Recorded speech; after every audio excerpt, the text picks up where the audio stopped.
This is different. They don't know what this is.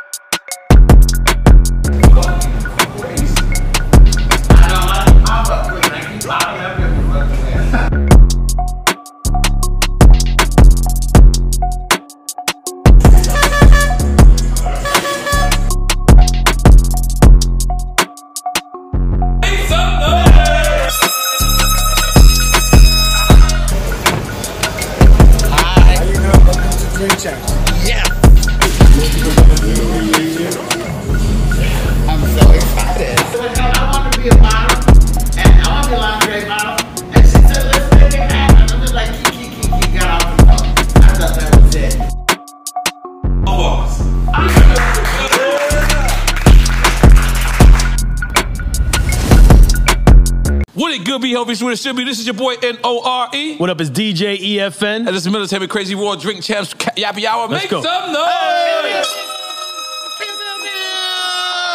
And when I tell you I'm a fan of this person, numerous counts of movies, comedy legend, comedy queen, comedy icon, and a sex symbol too. Let's not forget that. That part. And she will be out here. She got deals with Rihanna, y'all. She outside. She's doing it. We are so happy to have this queen in our presence. Absolutely. And this is how you set off a new year in 2023. And in case y'all don't know, we talk about the one, the only, the impeccable Luenell. Let's make noise.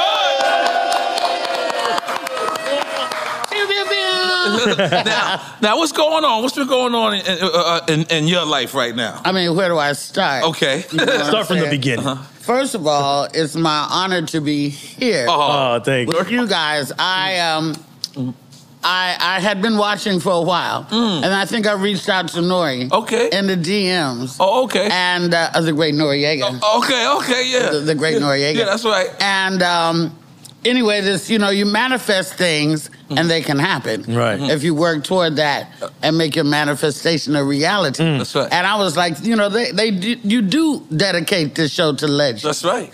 And I have not used that term myself, but that has been said about me. Because you're an icon, too. But regardless of whether it had or not, I just wanted to come here and sit in this seat. That's right. That so many people have sat in and motherfucking smoke and turn up. That's right. Yeah. And off top, let's give her flowers off top. Come on, Mr. Lee is never ready. He is never ready. In fairness, I did warn him. Hazardous Sound's going to pick up with Mr. Lee. Hazardous Sound's going to pick up where Mr. Lee left off. We want the off top. He wasn't even in the room. We want to give you your flowers right here for you. Yeah. Thank you. So one of my favorite movies is I call it Donnie Burger. That's my boy. That's my boy. Oh God. How did you get that call? What was it? Is you going through an agent? Is it Adam Sandler calling you direct? How does this work? Let me remember. I do believe that I had to audition for that through my agency, who have been contacted by Sandler's people, I guess, to have me read for this part.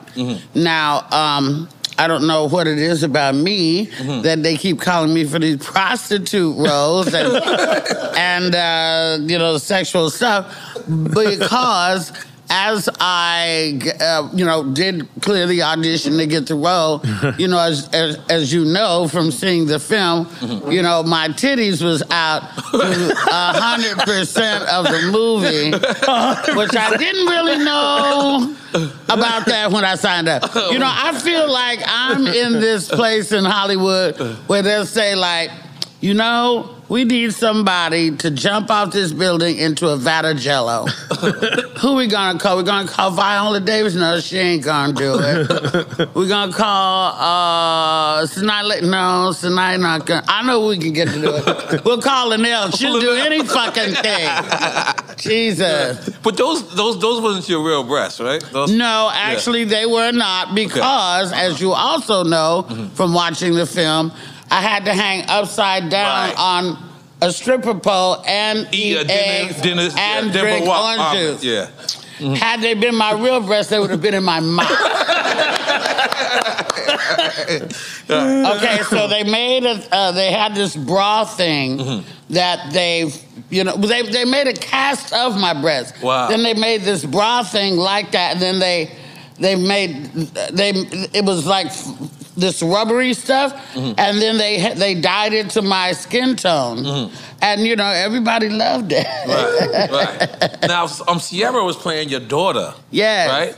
How, was that your first time meeting Sierra? Yes. Okay. How was she? Okay. God damn it. We outside. That's my favorite noise. I don't know about you. Do that shit. So, how was it your first time meeting her? What? Well, I wouldn't say at that time that Sierra was what you call a warm and fuzzy type chick. But sometimes you have more to. Wait, talking about what? What did you just say? As I said, I wouldn't say she was all warm and fuzzy when we first met. Okay. She was certainly pleasant. Okay. I'm sure I was more excited to meet her than she would have been to meet me, So you have to warm up to people, and I think that we did that. Okay. Being honest. Yeah, because we sat here, Patti LaBelle sat here. And I saw. And we asked her, has anybody, ever shaded her or ever? And she was like, oh, man, honey, this is one girl. And she wouldn't name it. But a girl named Aretha Franklin, maybe? No. No, she talked about that. She talked about that. Well, yeah, that's documented on film. They ain't got to talk about it. You can see it. Yeah. But how about you? Have you ever met one of these young up-and-coming comedians and they thought they were too cool for school and you didn't, you know what I mean? Yes.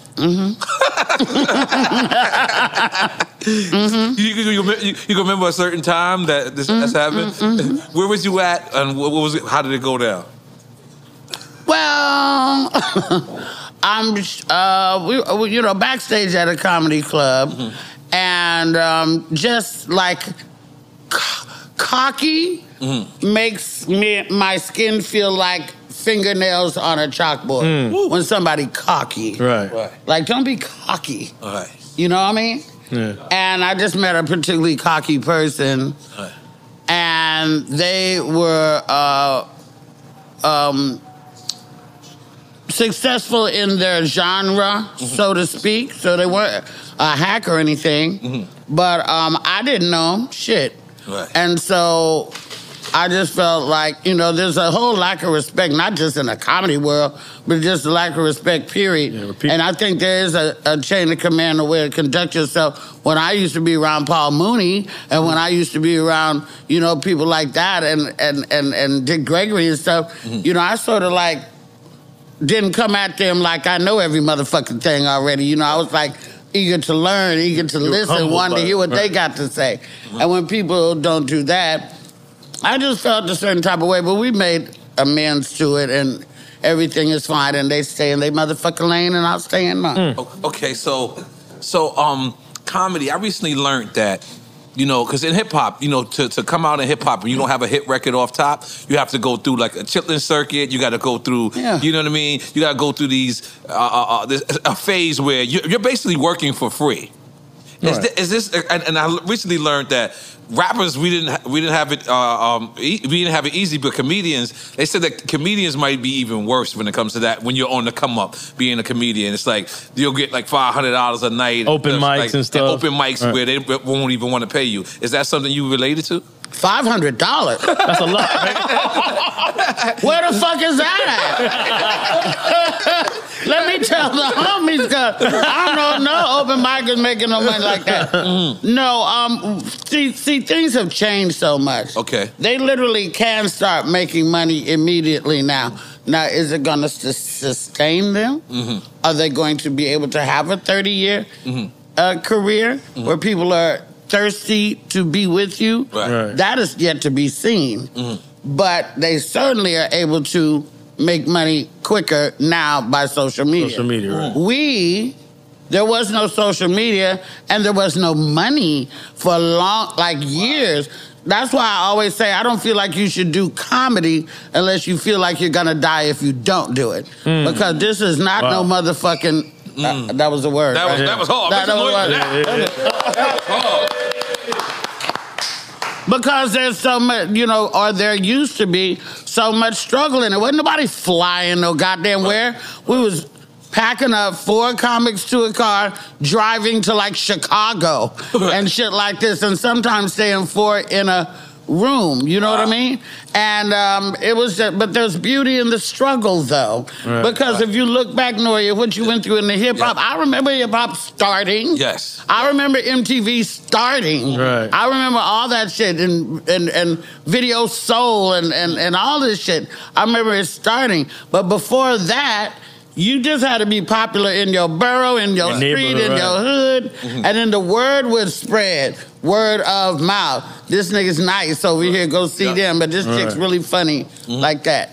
Cause Tiffany Haddish says on her show once that she said that comedians was getting arrested before rappers, like for being raunchy and being on stage and early on, early on. I didn't know that. Is that something you ever went through? Have you ever got on stage and said some shit and they tried to arrest you or censor you? Well, I think it's public record. I've been arrested many times for many things, many times for many things, but not for anything I've done on stage. But of course, if you look back at beginning comics, Lenny Bruce. And, things they used to, Dick Gregory used to say maybe sometimes. There certainly were comedic arrests. Because comedy was around before rap. So, for sure. Clearly. Yeah. So, and I read somewhere you robbed a bank? When do we start drinking? We drinking already. We drinking. Well, I don't know I don't even know what this is. No, the bartender has tried to sabotage me. Well, I don't know what this is. Champagne. What you drinking right now? It's some lemon and some shit, shit. Oh, lemon drop? Casamigos. I don't know. Okay. I just came in to drink champs. I came and started drinking. I don't know. Let's get us some champagne, though. Yes, I would love to have some. Come on. You had your own bottle. Can we open up our own bottle? My own bottle? Yes. Okay, cool. And I got a monster cup. We got to give her a classy cup. I like a monster. Yeah. Okay. Okay. We gonna get you with a monster cup? No. You too classy with that. Not for my champagne. For her champagne.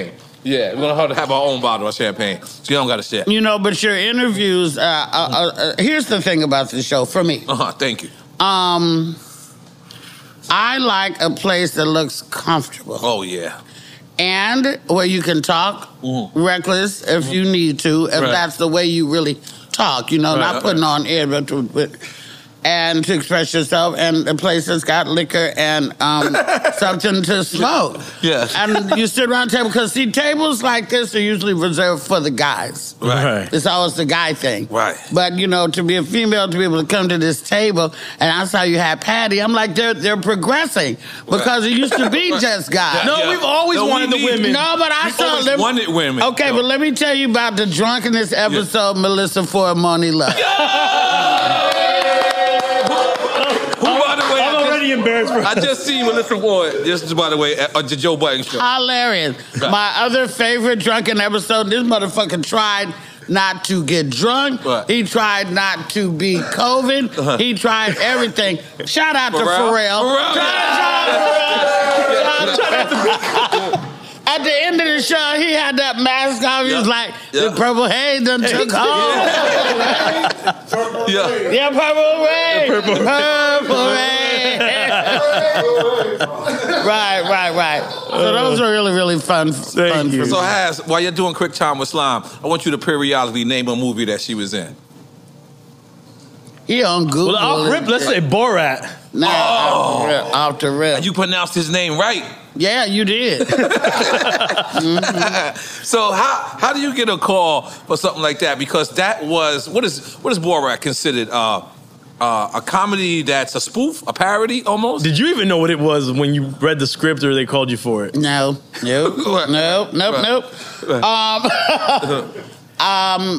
Once again, I had an audition. Right. Now, this is 15 years ago. Okay. I didn't even have a car. I had to get my girlfriend give me a ride to the studio.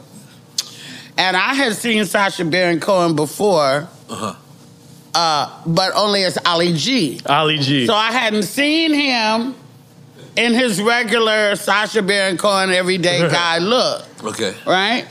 And when I might would have known something if we stood up because he's very tall, but he was sitting down when I went to the audition. When I went to audition, it was Sasha and the director, Larry Charles. I didn't know who neither one of them was. Was he a Borat character?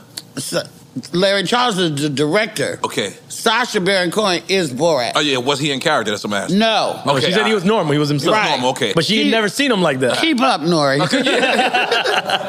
Yeah, because I'm wondering, like, was that like a method acting? Like, when he started to act, is that method? No. Well, she's telling us. I'm telling you. Okay, my bad. What are you smoking? Let me hit that shit. Hey, you want your own? Yes, I do. COVID. Well, this got diamonds in it. Maybe she don't want this. Diamonds? Yeah, it's the highest form of weed. Isn't it? Okay, wait a minute. I know what groovy flake is, but don't want no. I'll be like, not again. Oh, God, no. Right there. He rolled it right there. I'm very weird about pre-rolls anyway, but He rolled it for you right there. Okay. It's organic. Okay. All right, So you go to the audition. So I go to the audition. And before I got to the audition, you have an idea of what they want you to do. Mm-hmm. And the audition breakdown was that you need to be able to play. Oh, thank you, baby. Get me a white girl, too. You niggas is on to something. Anyway,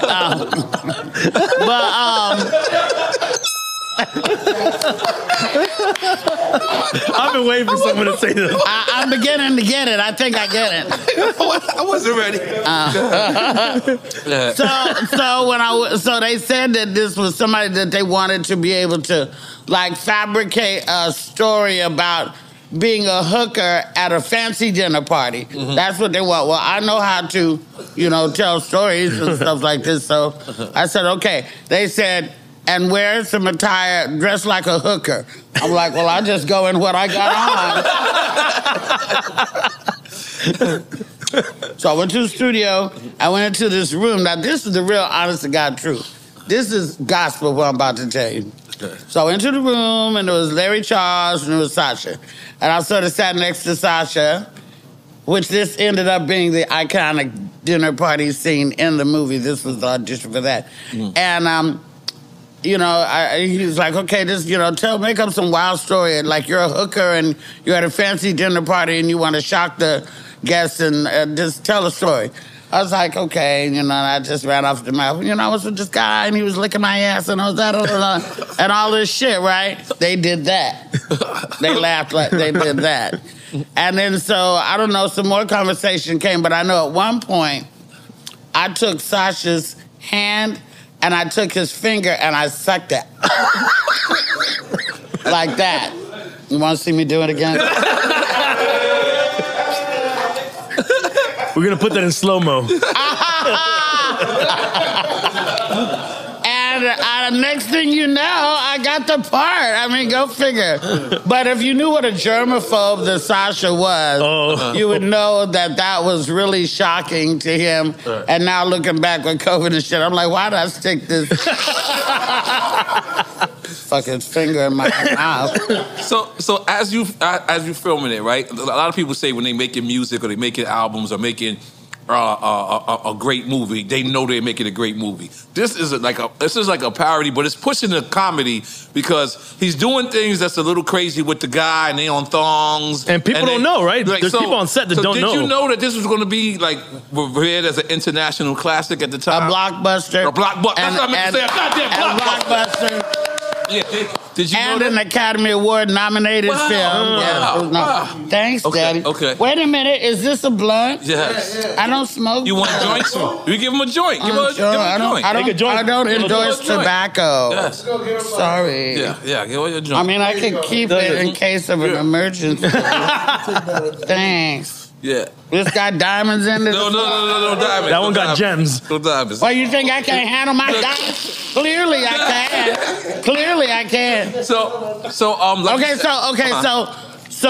what it was there wasn't like a script per se. And I only knew about the stuff that I filmed. Right. When I saw the movie at the premiere for the first time, then I saw all the other crazy shit that had to do with the movie. But what the movie is really about is what people, racist asses, say when they think nobody's looking, even when there's a camera in their fucking face. Because everybody wants to be on TV. Right. And so all these people signed releases. If you didn't sign a release, they just didn't use you in the film.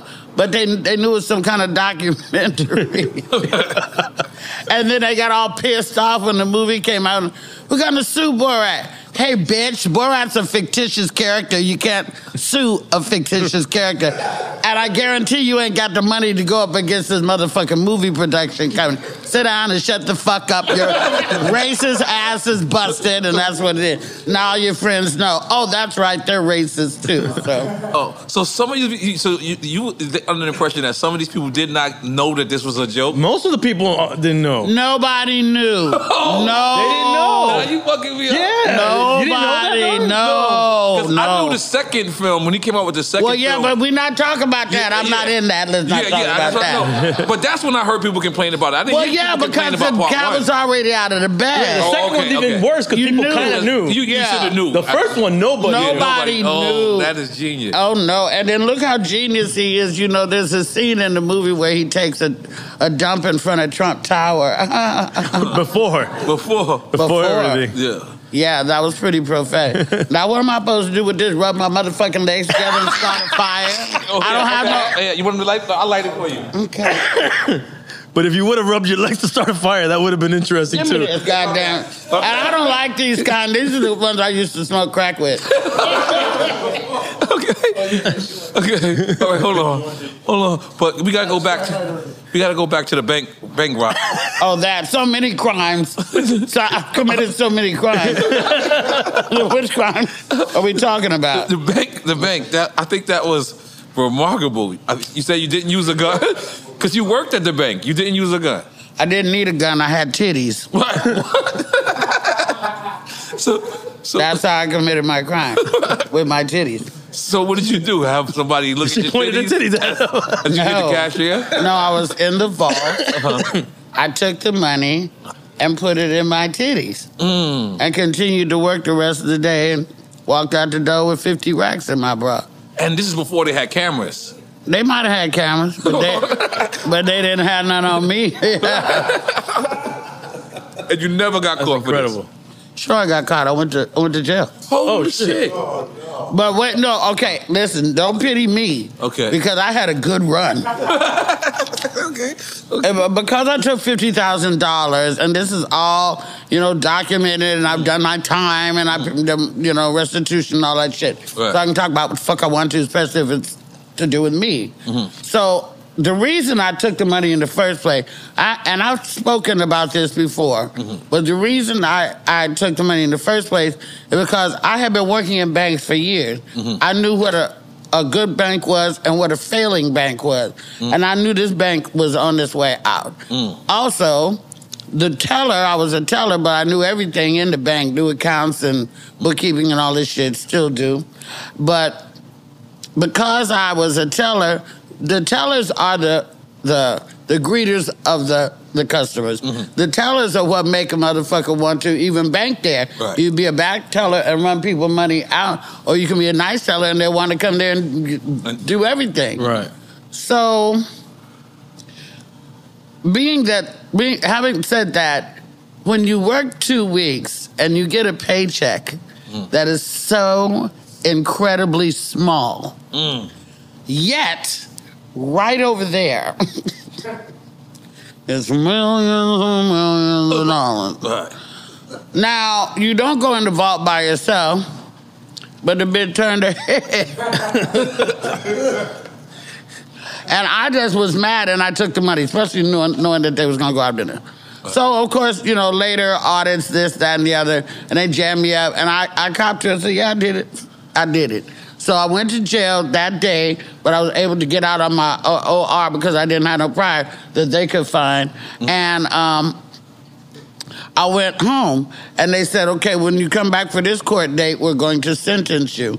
But I didn't come back for that court date. You got on the run? Yeah, I went back to Oakland. Hold on, you went on the run in Oakland? I just got That's back. where I was from. Okay, I thought you was from Arkansas. I was born there. Oh, born in But I'm Arkansas. from Oakland. Oh, you from Oakland. And I live in the Crenshaw, goddammit. Yeah, E40. Go ahead. And I live in the Crenshaw district. Okay. I'm freaking right. So, what happened, okay, if you take under a certain amount of money, it's a felony. If you take over a certain amount of money, if you take under a certain amount of money, it's a misdemeanor. If you take over a certain amount of money, it's a felony. I had taken the felony amount, right? Had I not taken that much money, it was over 10 years before they even caught me. So statute of limitation, I'd have got away with that.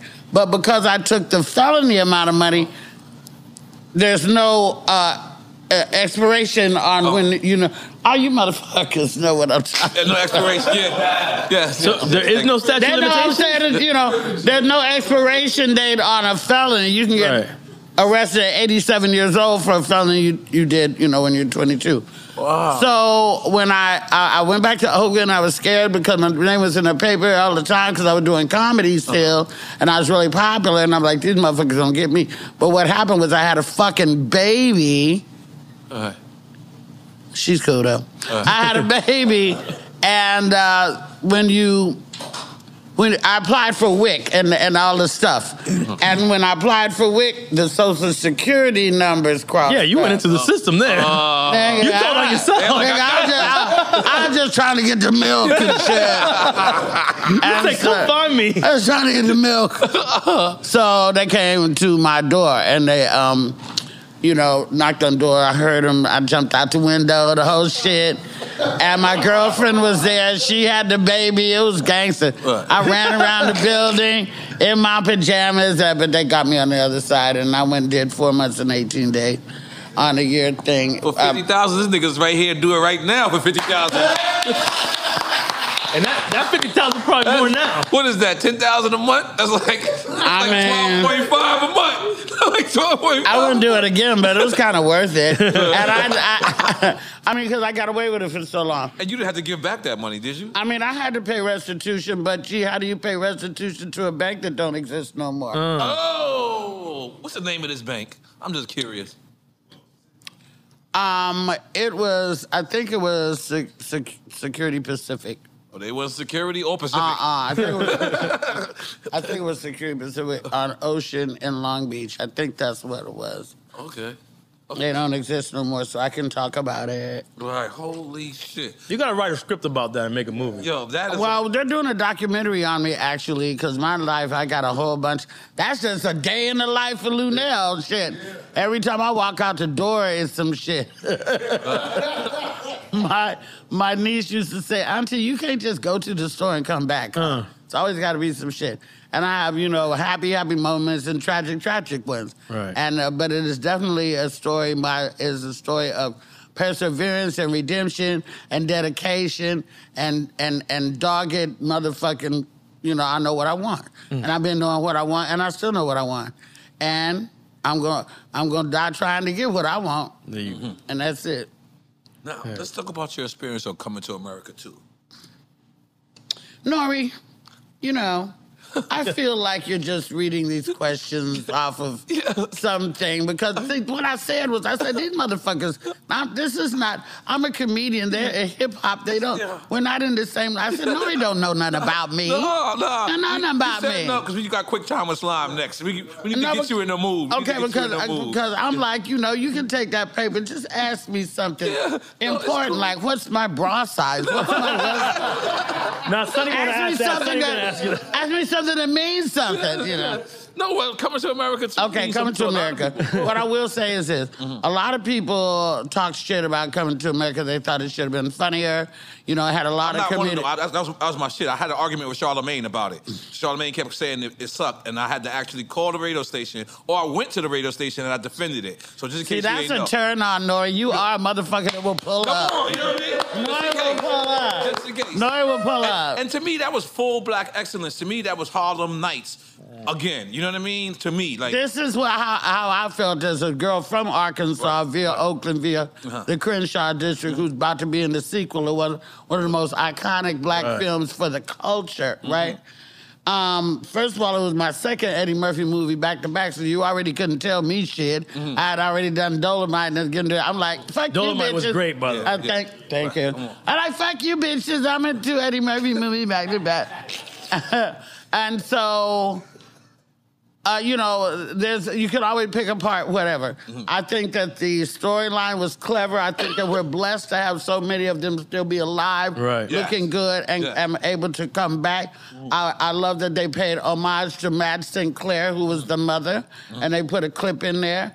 I think that the Ruth Carter, who did the wardrobe, is the only black woman to win the Oscar for wardrobe and been styling Eddie in film and personally for years and years. She was a goat. To be styled by her was amazing. To come onto the lot every day that was owned by a black man, Tyler Perry, when it used to be a military base, like a Confederate type military base. He bought the whole shit. And he bought the whole shit. The whole shit. And to come to work there and see Tyler Perry Studios, and sometimes at Rick Ross' house. And then to come onto the lot and to go past these sound stages that say Ossie Davis and Ruby Dee, Sidney Poitier, Whoopi Goldberg, Oprah Winfrey, you know, all these, Cecily Tyson. Every day, to see that every day was empowering. As you think about how many movies Halle Berry done made for Hollywood, there's not a soundstage with her motherfucking name on it. So shout out to Tyler Perry for giving the flowers like what y'all do. And then to see all these people dressed in African garb every day. Beautiful shit. From the hair to the makeup to the outfits to everything. And it's just, it was amazing. And then, I'm palling around with Rick Ross and shit, and Arsenio and Eddie, and I'm Shari Headley and all that shit. Give a fuck what nobody thought about that motherfucker. I'm one of the people, first off, I'm so connected to Coming to America, because the first one, I always told you, I ride my bike to the set. Couldn't get on set, couldn't get a picture with Eddie, couldn't get a picture with nobody, but still wasn't mad. Still was sitting there watching magic happen, obviously. Oh, you watched them film? The first, they filmed it on the block. That McDonald's was McDonald's. Oh, yes. All they did was just switch the thing. It's on Queens Boulevard, for those that don't know, right next to Macy's and A&S, where I used to steal from. You know what I mean? And I used to go up there, ride my bike, and I would go to the set almost every day. And if you look at the movie, they actually show my hood. They show left rack. Remember when they throwing the shit out the thing? Yeah. If you look to the right, that's left rack. When he's throwing the shit out. Oh, he's like, good morning, motherfuckers. That's the building. It's left rack right there. And it's like, good morning, my neighbor was like, fuck you. He's like, yes, fuck you too. Like, so I was one of the people that was adamant about this remake. I was, a little mad that it happened 20 years later, but I was still,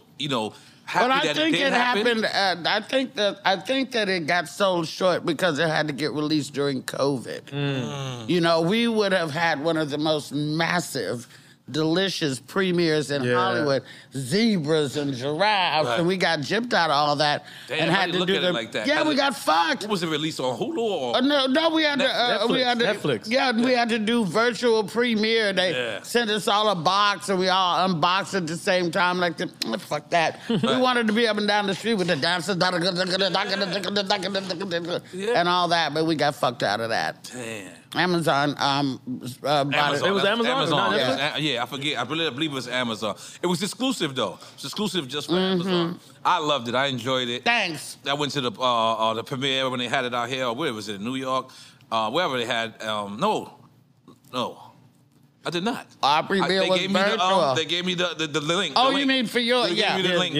Oh, you mean for the second one? Yeah, because it was virtual.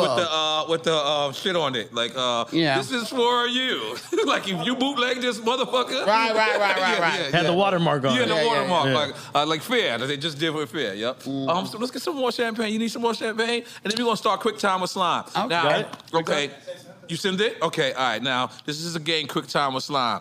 We're going to give you two choices. You could be politically correct and answer both, and you have to drink, or you can pick one, and we take it from there. Say both or neither? Yes, please. The only two answers... If you don't pick one, we drinking. Right. And we drink with you. We don't leave you by yourself. But it's Wait a minute. Let me get these motherfucking rules down. You get two choices. Okay. If you don't pick one, we drinking. So if you say both or neither, we drinking. Well, sound like we drinking anyway. yeah, but you might pick one. Okay. You might pick one. You might pick one. And what There's kind of shots do you want? every time. Thank you, baby. It's not just champagne. We're gonna do shots. You can have some marijuana if you would like. No, you don't want no. Ciroc. It's refreshing. So, Deleon, you want the Deleon that you was drinking earlier? No, first of all, let me tell you something else which I think is funny. This is what's so funny. Everybody comes on this motherfucker and says, I'm not getting drunk. Yeah. They not doing it to me. I'm already knowing that I'm not going to win that battle. And I think the funniest thing to me is to watch the slow progression of the person. I'm telling you, Pharrell came in this motherfucker with that mask on. Oh, my grandmother, and I don't want to be around nobody. Then later he started talking like this, right? Then he was drinking, the mask came off. And then he's like this, and he's like, the purple rain, purple rain.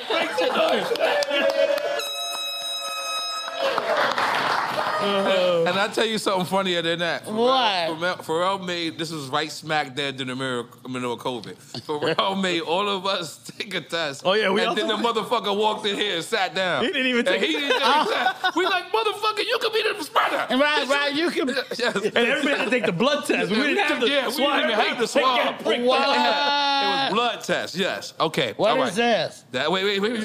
Hey, I'm good. Okay. Thank you. Are you ready? Okay.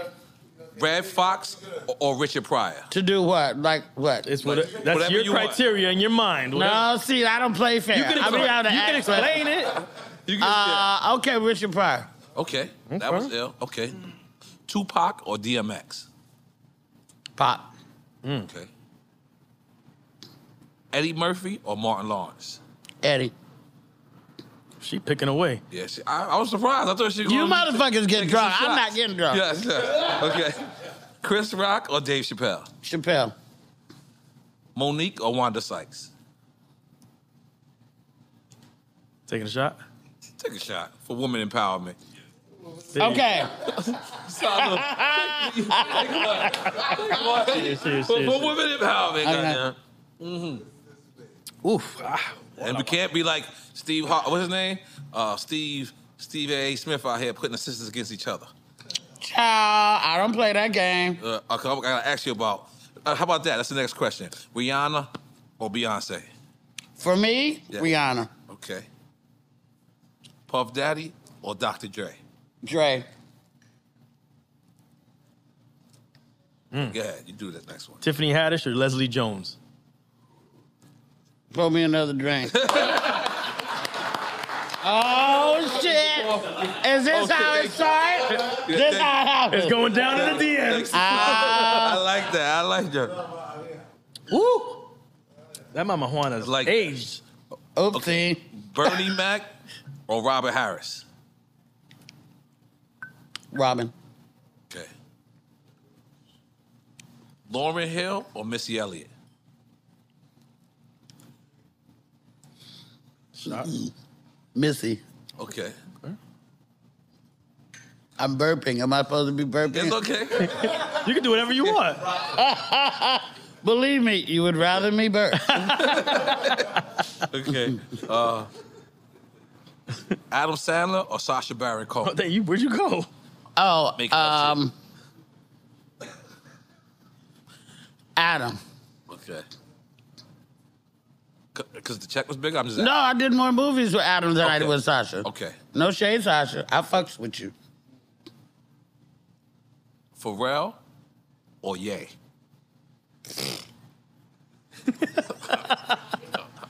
Pharrell. Okay. Snoop Dogg or 50 Cent? Snoop. Coming to America 2 or Harlem Nights? Harlem Nights. It's more iconic stars than Harlem Nights. Okay. Kevin Hart or Chris Tucker? Chris. What? You gonna take a shot? You taking a shot? Cool. Salud. I felt like there's something else coming out.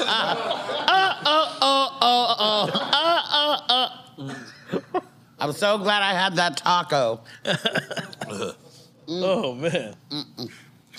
MC Light or Queen Latifah? Oh, man. Wait a minute. Shots. Wait a minute. You're going through that part of the show right now. Oh, wait a minute. And then wait a minute. Is MC Light or Queen Latifah? Yeah, just take a shot for it. Don't worry. Don't worry. Don't worry. You want to pick now? You got to. You know, I got a story about this. Okay. Tell us. All right, tell us a story. Okay, Yeah, I'll tell take you the shot, though. Cheers. Get the shot. Salud. Okay. What's the story? We need to hear it. I was in a club in Inglewood called Savoy. Inglewood, California. Not Inglewood, New Jersey. No. Okay. Inglewood is at Inglewood, not Inglewood. Mac 10. Right. So this guy was talking shit to me, and I was feeling myself, and he was like, let me buy you a drink. I said, nigga, you can't afford to buy what I drink. And he said, what are you drinking? I said, Crown Royal. And the motherfucker said to the bartender, give her 10 shots of Crown Royal. I said, that ain't shit, motherfucker. So I took the first... You want some? Now, just when I was starting to like your white ass, trying to sabotage me. That's what I say about these bitches, they'll turn on you. Okay, so the guy gets 10 fucking shots. We're at the bar, right? So I drink the first shot and I'm like, bam, it's nothing. Boom. I pick up the second one. Bam.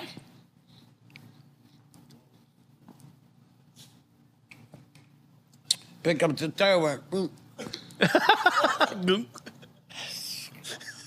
A little hot in here.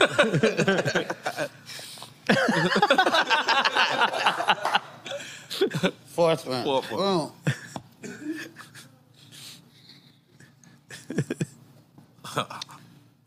How many more is it left? 5.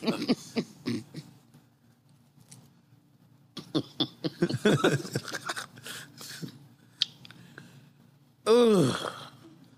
Can I have some water, maybe? 6. See how that fell out? That's what just about happened to me. I took number 6 and then everything went dark. I think I drank it too fast. Like you're trying to do to me. No. Oh, but no. I'm wise to that. Seen that little bitch over there sabotage me. She quick too. Pew, pew. Okay, ask me something else. Okay, go ahead. Where we at? Yeah, man. Did you pick MC Light or Queen Latifah? Yeah. What? And we thought that story had something to do with MC Light and Queen Latifah. No story about Queen Latifah. I was about to drink. You said it was Queen Latifah. It was about I the could've drinks. It swore. wasn't about Queen Latifah. Okay. No. Okay. Keep All up. right. All right. All right, so MC Light or Queen Latifah? Wait a minute. Did I? Okay. Yeah, you didn't pick. I think you think. I was trying to actually distract him. Right. You got us. Okay, the Queen Law. Okay. You went with Queen Law. Yes. Okay. All right. But I love All right. motherfucking MC Light. All right. Ready? George Birthday. Carlin or Robin Williams? Oh, wow. George Carlin. Okay. So, Cat Williams or D.L. Hughley? Cat Williams. Okay.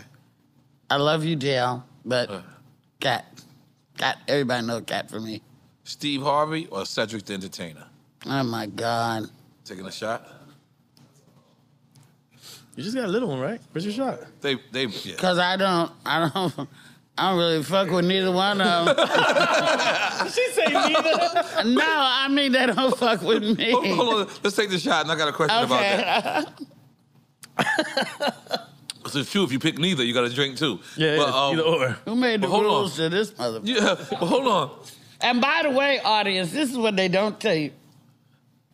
Drink Champs got a lot of drinks here, and they have some really good weed. They ain't got a motherfucking thing to eat. Now, I think that's sabotage. How you gonna get somebody drunk and high? You know they'll damn near eat the carpet off the fucking floor. You could have some motherfucking hot Cheetos or something in this bitch, N.O.R.E. That's what they don't tell you, but I'm here to tell you because I'm a truth teller. Yeah, luckily, I had somebody. We gotta step our food game I had up. food before. Go ahead. No. Let's discuss these snacks. Okay. Why the fuck did y'all don't have a box, a little? You could get the variety pack that Kanye mom used to put on top of the refrigerator. So you couldn't reach it? A little something for everybody. Sometimes we got food here. Sometimes. Yeah, sometimes. Jerry, Well, let me tell you something about the next time I come to this motherfucker. Yeah. Make that one of the days. We got you. No problem. We got But I ate on my own. I'm not hungry. You guys forgot something with Jim Carrey. All right, Lenny Bruce or Mike Epps? Lenny Bruce. Friday or next Friday? Friday. And then it's the last question with this segment of the show. With this segment of the show, so you ain't got to take shots no more if you don't want to. But everyone thinks it's a trick question. Me and EFN don't. It thinks it's kind of simple. Some people answer this complicated. It's totally up to you. To each his own. Loyalty or respect? Respect. Quickly. Right. If you have respect, you're going to get the loyalty. Okay. You know what? You ain't have to drink, but I'm going to drink to that because that was a great answer. Okay, great, because I'm just going to... Salud, I'm going to drink mine. I'm going to leave this until I feel it. Woo! Till I feel like it again. Okay.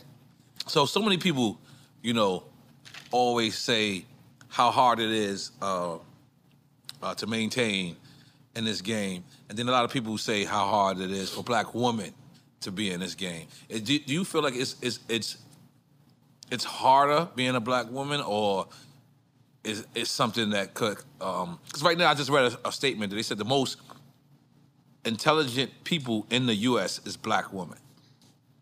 Yeah, Trevor Noah told you that a couple weeks ago. Oh, no, I read it on Instagram. And you should have known it anyway. Right. Everybody should know that.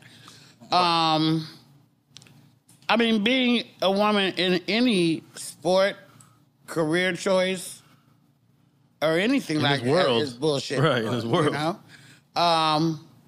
But that can't be the excuse, though. It could be the reason, but don't let it be the excuse. I've been in this game for 30 years, and I've never... I think that once see, for comedians, it's, to me, the... you have to be, the continuity is what gets you the notoriety and stuff. You have to be good all the time. Right. Not most of the time. Not some of the time. Not on average. You have to slay all the time. Right. And that's what's going to get people to talking about you. Right. And, you have to be able to be relatable to all types of audiences. I could... I believe, and what I've been told, I could kill an audience in not just Mississippi, as well as I could kill an audience at the Jewish, Liberation Foundation gala, because the things that you talk about should be universal to everybody, because everybody wants to come and laugh. If the world could be like inside a comedy club or a cruise ship, because everybody puts all the racism aside when it comes to a comedy club, you could have a Aryan Nation Brotherhood white man sitting next to a Muslim in a comedy club. Wow. Right? Wow. That's deep. And so that's why I just feel like the comedy should relate to everybody. But isn't that changing, though? Isn't cancel culture sort of changing that dynamic for comedy? That was exactly my... I don't... That was exactly my question. That's crazy you said that. I don't... You don't care about cancel culture? I don't. Does it exist to you? Well, sure, you can, if you do something ratchet enough or fucked up enough, you can be canceled. Just like that, mommy. But just like that. But I think that if your heart is in the right place and you've been doing the work and the people see the struggle and you're for the people and the people are for you, that just stating your mind. I've always had a rep. You know, if I came out, if I was like one of the Olsen twins or something and I started talking all radical, that would shock people. But I've been this way all my life. Right. So nobody's surprised at the shit to come out of my mouth or the things that I do or the places I turn up or the shit causes I get behind because I've been the same way continuously. My friends would tell you, you know, like some people, we were talking the other day, how some people have a alter ego. Like Beyonce has Sasha Fierce and, you know, and you know, Mariah's got her lamps and all this. But I'm the same way. Like, this is me. Right. There's no, I'm going on Drink Champs, I'm going to be like this. There's no, I'm going to the BET Awards, I'm going to be like this. Right. I'm like the same way all the time. And I think that I connect with people. Right. You know, just regular people. If this isn't in your heart, just like rap. I think that rappers are so fucking intelligent because your mind is thinking about what you're going to say before you say it. Like if you battling somebody and you're listening to them, you already thinking about the response in your head before they've even finished talking to you. That's the mind, I believe, of a rapper, right? Yeah. Comedian's pretty much the same. Yeah, like if you saying some shitty shit to me, I already know what I'm going to say back to you. Right. But what about the idea that people now, they go back into people's old sketches and bits? Good question. And it doesn't age well for whatever reason? Oh, I don't know, because I don't, you know, I don't give a fuck about any of that. Right. I don't know. I don't deal with that. I just, you know, do what I do and love what I'm doing, and that's it. And if I cared, that would make me stop being who the fuck it is I am. Right. That's why I don't even watch my shit. I haven't watched That's My Boy, but maybe twice. I'm like, I can't. I tried to watch Borat about a month ago. I got 5 minutes in. I was like, I can't do it. This shit is too uncomfortable. You second guess yourself. Yes, if I watch the shit I do, I wouldn't do it no more. I would cringe. So I just have to go forward and just do the shit. So does your writing process or your comedic skits, does it change because of cancel culture? Do you think about what she's saying?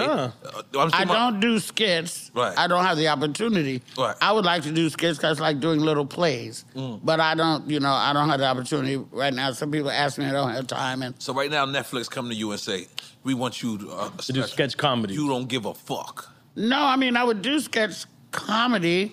I'll do any of that shit if the price is right. Right. But I'm just saying that, and I don't write either. That's another thing. Okay. I write down bullet points, and then I just riff. It's just like if you're a rapper. So you're a battle rapper. No, I'm a battle rapper. In comedy. No, but I already know what made it funny to me. Right. So that's why I don't have to, like, memorize the script, because it's what really happened. I can recall it, you know, in my mind. Okay, so let's suppose you're at a family picnic. Your gay cousin makes a funny joke about, you know, eating a glizzy, right? And you take this material, you say, man, like that was the gay cousin, and he kind of killed that, and he knows he was being funny. But do you take that material and then do you use it, knowing that, you know, everyone in your family is gonna get the joke. Everyone, but somebody be the fuck are you talking about, N.O.R.E? I don't even understand what the fuck you. What's the question? So oh my God, I'm confused. Glizzy. He don't know. I'm like, what? like, because you might offend somebody in that community by having a joke about someone that you and your cousin always joke about. Is it something like that you? My family is funnier than me. Wow. My family, we are what we like to call shitty funny. We're like, if you can't stand the heat, get out the kitchen. Oh. Like, we say fucked up shit all the time. All the time. We say fucked up shit to each other, about each other, and all that shit. And you can either spend your time getting pissed off or, you know, laugh about this shit and say something fucked up back. You know, that's where I get this shit from. I mean, my family is funny with very sharp tongue. Well, okay, I have 7 brothers and sisters. Wow. I would say that 3 of them are not as vocally abrasive as the rest of us. But the rest of us are downright, like, insulting, hurtful, and shit like that. So Thanksgiving is different. Oh, no. It's not the Thanksgiving for my family. It's the family reunion. Oh, okay. Yeah, it's the old Arkansas That's what I just said. family reunion. I said the family barbecue. My bad. Yes, Okay. the fish fry barbecue, lots of liquor. Because in Arkansas, everybody... Okay, where I'm at from Tollet, Arkansas, is a dry county. Right. So you have to go out of the county. Don't tell me that. I'm about to go to Arkansas. It's dry? That's where I'm going this weekend. What does dry mean? Why are you No going? alcohol. I feel like it doesn't mean dry. Well, they don't serve no alcohol on I'm Sunday. going nowhere. to Burlington. What? Right. I ain't going. Hold on. You can, yeah. And in Bentonville, I'm going. I'm going No, to big up Bentonville. Arkansas. Just playing. I don't know why you're going to Arkansas. No, it's a film. My boy's doing a film over there. It had to be a very good reason. Not my vacation destination spot.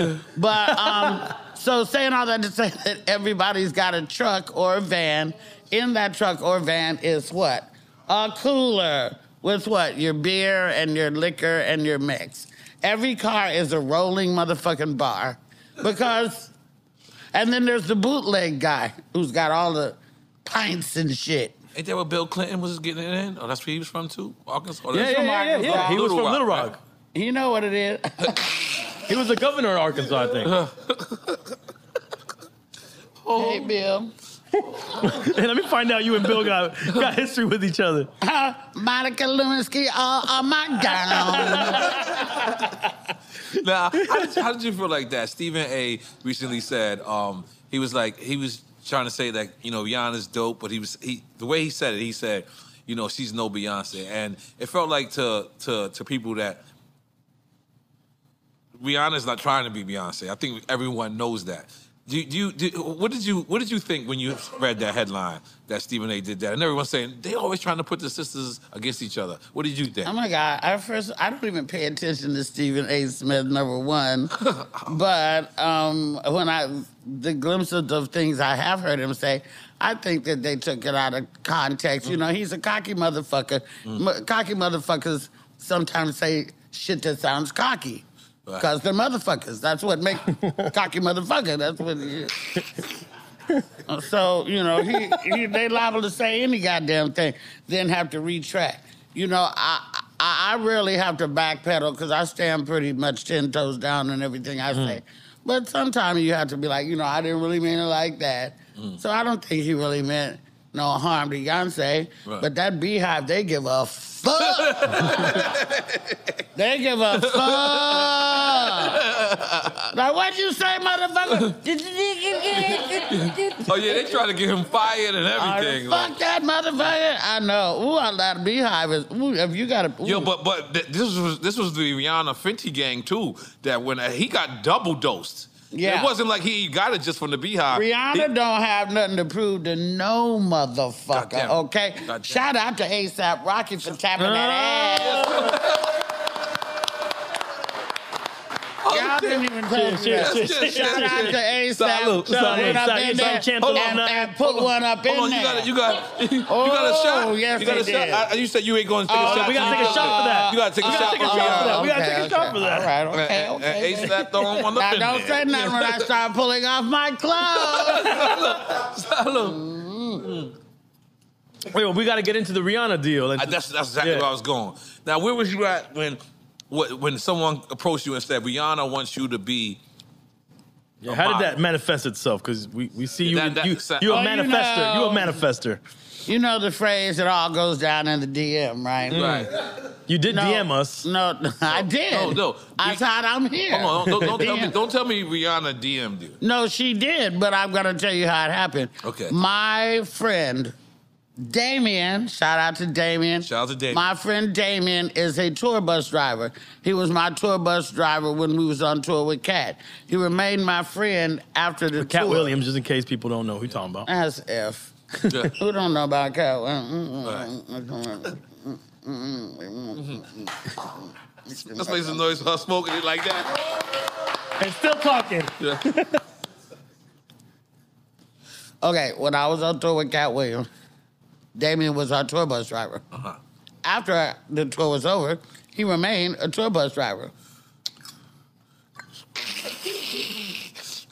Uh-huh. Go ahead, right, just in case. They sent you a brother, this how to get you. Be on the lookout. She from Oakland. Watch out now. She watching her. They sneak up on you. You never know what it is. Okay, so Damien continued to drive tour buses for Reba McEntire and other people like this. So one night, like 11 o'clock at night, he calls me FaceTime. And I'm like, what's up? And he said, hey, me and my client was just watching you on the bus. I said, well, who's your client? And Rihanna popped on the screen. I was like, and I almost broke my nail trying to screenshot that shit. I was like,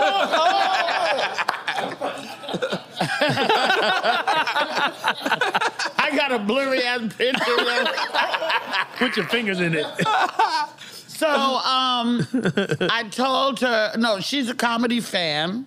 And was a fan of mine, go figure. Right. And I said, thank you so much. I said, yeah, and of course, I love you.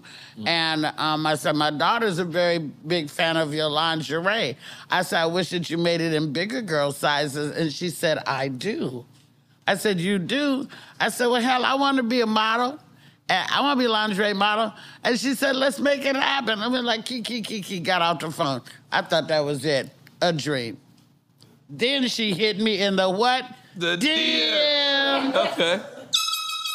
Pew, pew, pew. And she said, what's your email? And I sent her my email, and honey, contracts started coming, catalogs and stuff, and you pick out what you want to wear that month, and then you get it, they send it to you, and you take pictures of it. Now, mind you, Daddy. He been doing a lot of things in your pictures. Have you subscribed to my OnlyFans as well? Oh, he's your OnlyFans? We'll get to that. He's not my only motherfucking fan. His mine. Okay, well, don't break his spirit right now. Okay, well, you won't break my soul. So, now when the shit came, and I realized what I signed up for, I'm like, oh my God, I gotta really take these pictures in this shit. Because I mean, there wasn't no shade Rainbow, but this wasn't for Rainbow, this was for motherfucking Rihanna. I done literally wrote a check that my mouth was about to have to cash, right? You legit gonna be a model right now. Right. Yeah, I had already been a model because I had already done Penthouse. Oh. April edition is April Fool's edition. I had to have a 6-page spread in Penthouse magazine, but I didn't bust it open, so don't think you're gonna see that. If you meet my pussy, you gotta meet it face to face. Should we make some noise for Penthouse?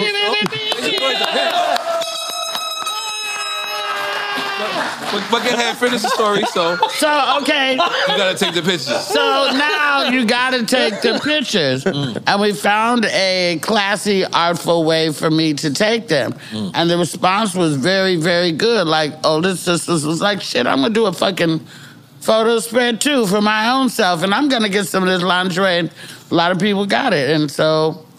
It did it for a couple of years, got some great photos and stuff. No, the pictures look great. They look great. I know I recognized you on my own. The picture's it's really small, but I knew it was you. And I imagine it was a great check for you, correct? Yeah, it was a very nice check. God damn, it makes noise for Rihanna. Yeah, shut up, Rihanna. A wonderful word. And then I got a chance to be in the Savage X Fenty lingerie fashion show on Amazon Prime and stuff. And it was me and Paris Hilton and Willow Smith and a bunch of other people. And that was an experience because that was during COVID too, but we shot it, and great choreographer, Paris Goebel, and it was just a wonderful, wonderful time too. And then, I did that for a couple of years. Oof. Yeah. God damn it. So you're not with them no more? No, we didn't break up or anything, but my contract expired, and it's just as well because those photo shoots take time. And plus, I don't like wearing thongs. It makes my vagina hurt.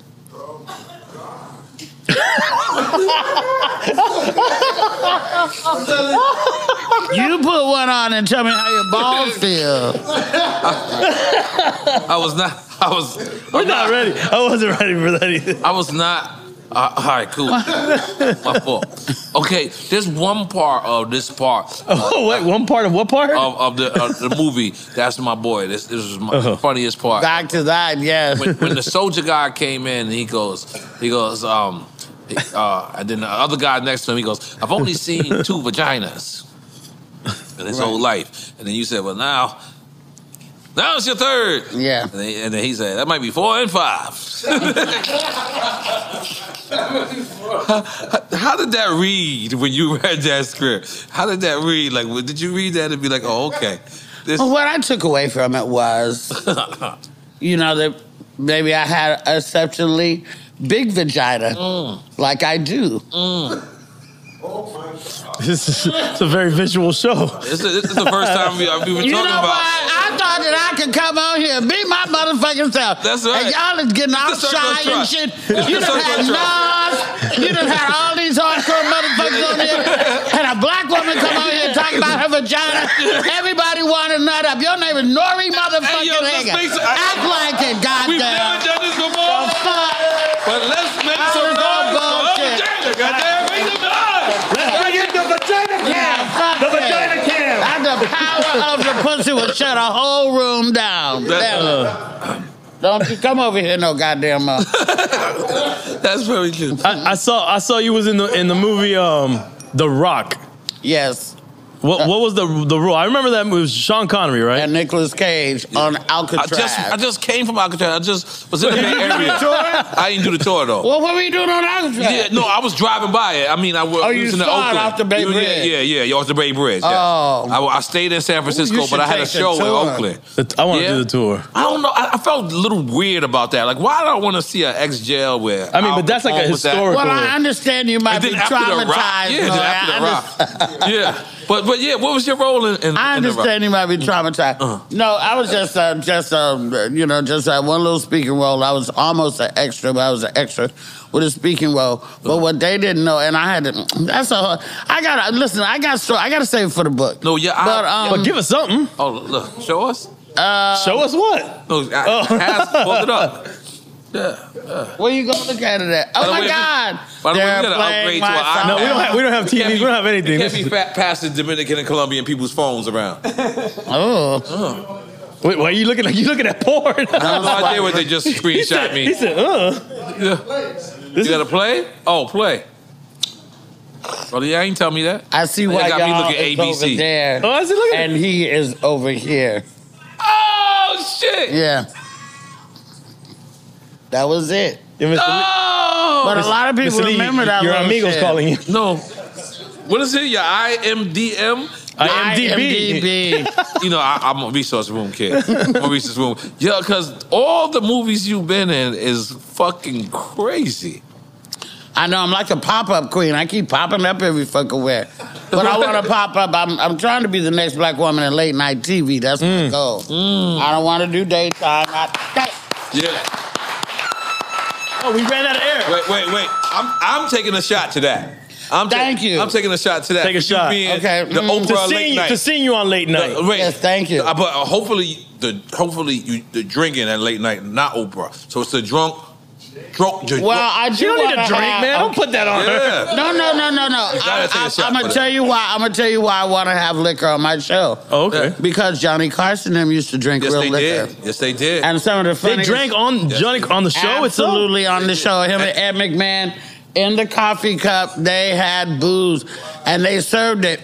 And there's shows that serve booze backstage now that you may or may not know of. Yep. And they're really funny. And they was also on Quaaludes too. Shit, and they try to talk shit about us. We just do it in front of camera. Talk about the Cosby Show. Yeah. Oh, that was my next question. Then I just put it. She said the Cosby Show. Hold up. I just put that on the group chat. Because I'm. Did you ever meet Bill Cosby? Like yeah. Did he have Jello pudding? What do you mean, did he have Jello pudding? I don't know. I just want to ask. He was working. How was it meeting Bill Cosby? I get mixed stories about him. Well, when I met him, it was at a book signing in Leimert Park in Los Angeles, California. Mm-hmm. And, this is before any of the shit came out. And so I was standing in line to buy the book because, of course, you have to buy the book first to get to meet him. Autograph. Right. And so I was standing in line to buy a book, and somebody shoved me, and I looked, and it was Bill Cosby, and he looked back and like laughed because he shoved me. Not, I don't know if he knew who I was or he just wanted to shove me. So he shoved me, but it felt like. But you were already a working comedian at the time? Okay. I've been a working comedian for 30 years, so. So okay. Yeah, and one of his assistants was a comedian and knew me and stuff. So I don't know if he knew me or didn't know me, but what it felt like was just like if you had a father that you could play with, like that you like that. Ooh, that sounded crazy. It felt really. It sounds crazy now. No, but no, now because I didn't have that I didn't have a father like that. Okay. So it felt like, it was good. Like this is Bill Cosby. Like this is amazing. Like he showed me, and looked back and laughed. So we had a moment, and then he signed my book. And then one time I saw him in the airport, and he and I sat next to each other and flew from L.A. to Las Vegas. And I got the pictures. But what I did, and I had to take one picture just like adoring him and laying on his shoulder. But of course, in light of what happened, I reposted it. And I said, Bill, I'm sleepy. I want to... Foul. Did you see the documentary? Mm-hmm. I just think that Bill Cosby used to be fine as fuck. He used to run track or tempo. He was an athlete. He was buffed. He was fine as fuck. He could have got any of them bitches pussy that he wanted, and did. They was gonna and did. Mm-hmm. So the fact that knowing that and still preferring to drug women is like you want to, it's one heartbeat away from necrophilia. Like you're sick. Like you don't want to make love to somebody who's making love to you back. You just want a body. That's some twisted shit. Okay, right now, Bill Cosby's going on tour. Your agent call you and say, Bill wants you to open up.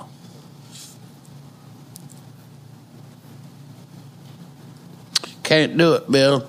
Can't do it. Can't trust you around my cocktail.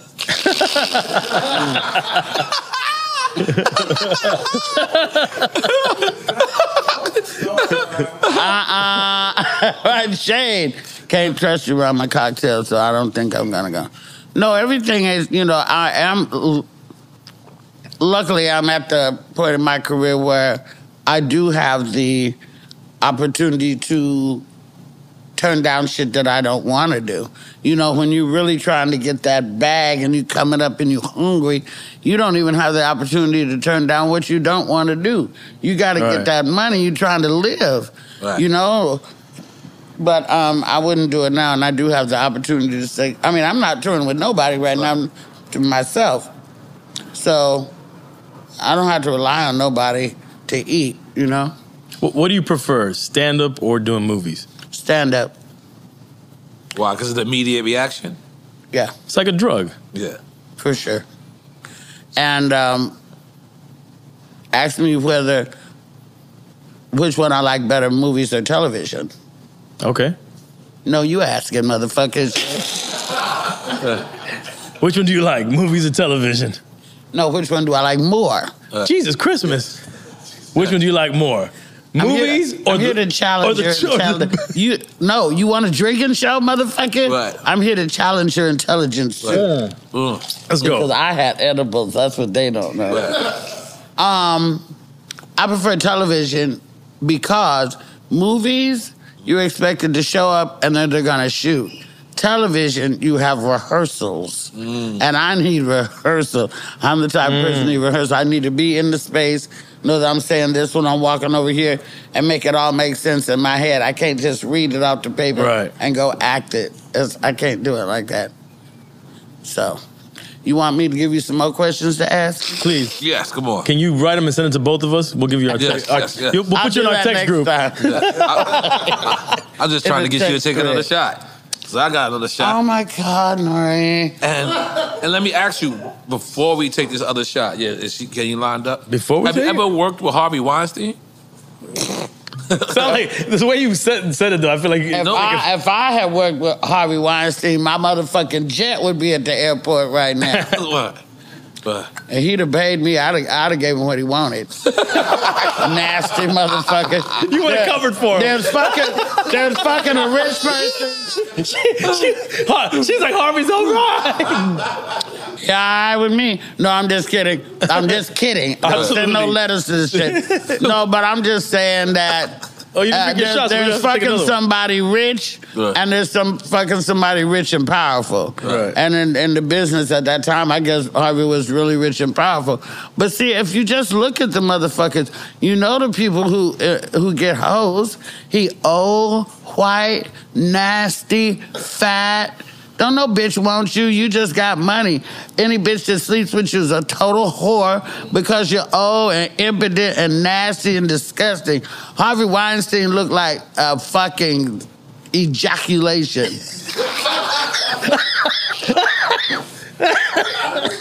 Is that too much? It's just right. It's just right. No, I'm gonna take a shot. I'm gonna take a shot on that one. Take a shot to ejaculation. I took a shot already. I need another one. Holy moly. But have you ever been through those stories in Hollywood where these people think like that? Or have you ever heard of these? N.O.R.E. Listen. Do you live because you said you live in Crenshaw, but so that means you don't adapt to the Hollywood lifestyle. I really don't, because I was popular before I ever came to L.A. Because I was on TV in the Bay Area before I ever came to L.A. So that part never affected me. Like you can ask my friends, I love it. Some parts of it I don't like it, right. But it hasn't affected me because I was popular before I ever left Oakland. Because they said even they felt up Terry Crews. They said that. Well, listen, I am a bitch who was down to fuck. I wish that somebody had approached me that could help my career. I'd have been done fucked them. Nobody never fucking, they don't want me because they know I flips out, I got a big mouth. You know, you piss me off, I'm gonna talk about it on stage. I'm high risk pussy. They don't want it. I'm ready to fuck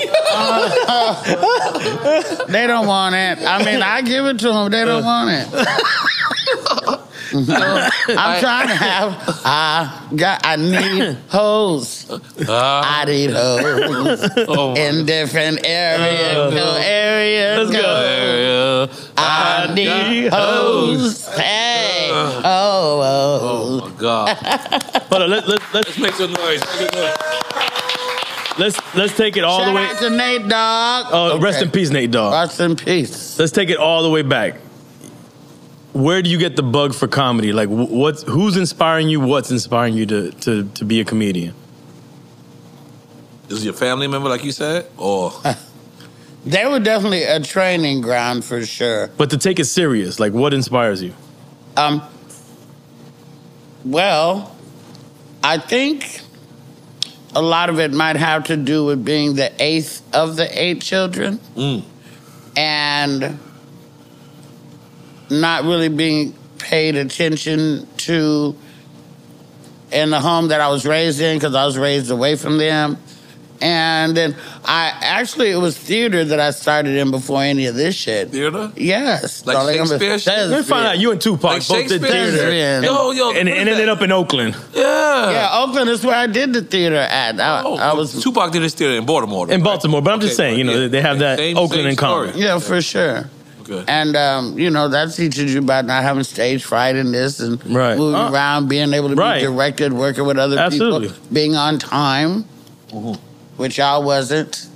It was me today. My fault. I was on time. My fault. I wasn't on Cuban time, but you was on Puerto Rican time. But the traffic out here. But I'm going to give you a pass because the traffic out here is bananas. Yeah, it's crazy. They're trying to compete with L.A. They are. And New York, too. Yeah. It's really congested, but, it's the price you pay for being in Miami. Right. Miami? Yeah. Hey, do you know Pitbull? Yeah, that's our buddy. Can you call him, please? He's been on the show. I didn't see that one. You didn't? You got to watch it. You'll enjoy it. All the rappers who ever came here, Pitbull might be the only one who walked in by himself and walked out by himself. He's from the city. We all know him. We know him for years. He came sober, but started drinking immediately. We told him to calm down. He kept drinking, finished his drinks, left with drinks to go, by himself. I'm gonna text him and see if he. But was he in the car? Was he driving? No. No, he had a driver. Okay, He had a he can driver, do what he want. But Oh, because I love Pitbull. right. And I'm gonna tell you one thing he said that I'll never forget. They gave Pitbull the key to the city. And he said, how ironic. I used to sell keys in this city that you give me the key to the city too. I remember back when he used to wear little French braids in his hair. But he's a total boss. Right. And I like him with little tight pants. Right. Now, something you said earlier is what I was saying to my... Okay, you texted? Yeah. You should have sent... So take my picture and text it.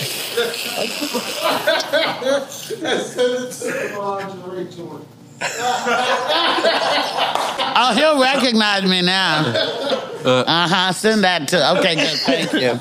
So, one of the things I was telling my friend the other day, I was like, everyone who kind of like grew up in the late 80s, early 80s, they actually smoked crack before, right? Well, she jokingly said that. You did you mean that? No, Nigga, I could cook a rock right now.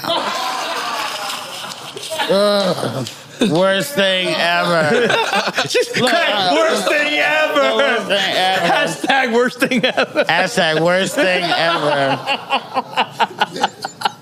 Look at N.O.R.E. Googling me. I'm hurt, N.O.R.E., because I knew you guys didn't know nothing about me. You know more about me than you do. The crack part, I definitely didn't know. I knew about the robbery. N.O.R.E. N.O.R.E., were you even interested in me? Oh, you crazy? We are here. We are. Tell how excited we are. What are you talking about? Let us know. We are honored to have you here. But N.O.R.E., he be like this. He be like this. Oh, no, because I'm trying. He does that with everybody. You gotta watch Drink Champs More. He does it all the time. Yeah, because I'm trying to be on point. I'm trying to be on point. He could be Obama here. He'd be like, Obama. Oh, you was president, right? Obama, I see here in Google you was president of the United States. So, but back then, see, a lot of people used to think, a lot of people now, when they think about people that smoked crack back then, they think like, oh, they were crackheads or whatever. But back then, it was a different era. Some of the most drug dealers people I knew had the most money I knew was smoking crack, because at first it was looked at like cocaine's cousin, right? It was looked at as cocaine's cousin. It was like, this was kind of fly.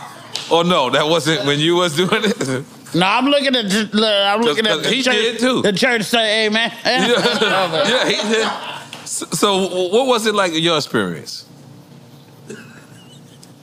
Well, first of all, let me just say what nobody says. Crack was amazing.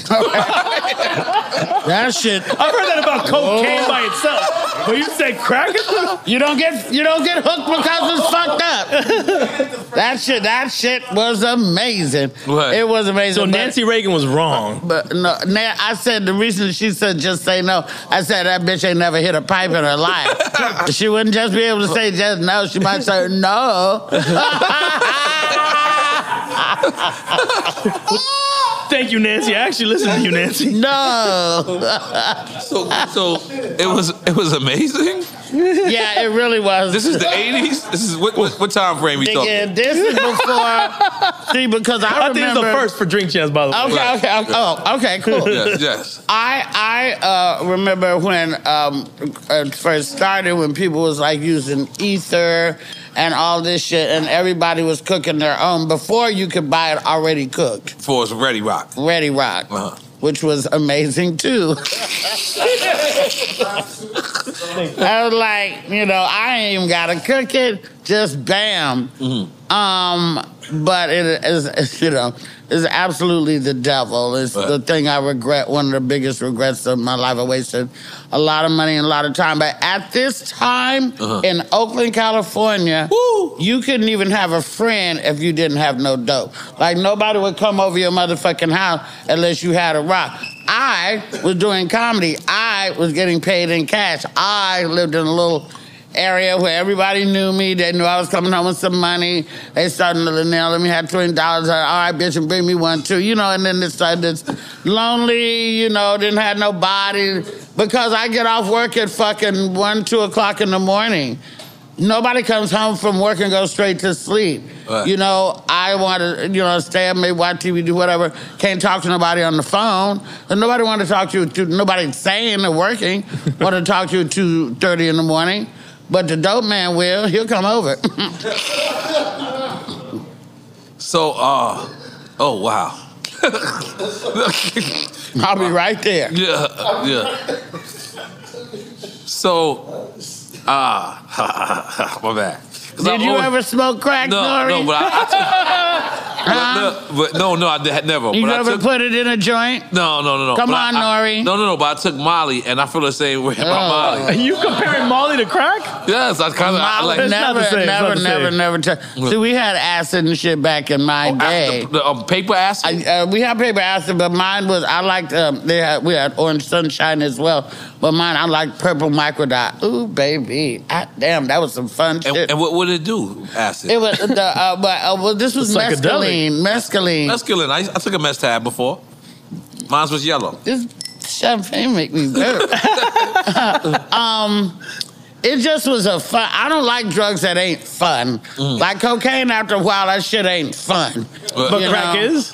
Huh? But crack is fun versus just crack regular was cocaine? Fun. Until it wasn't. This is early. Let's call it early crack. Early crack was fun. This is early crack. It's different. Early crack is different. Like being in chemistry class. It was more organic. It was organic. Yeah, it was fun because you could make this powder into a little rock and look, this is amazing, like a magic trick. 3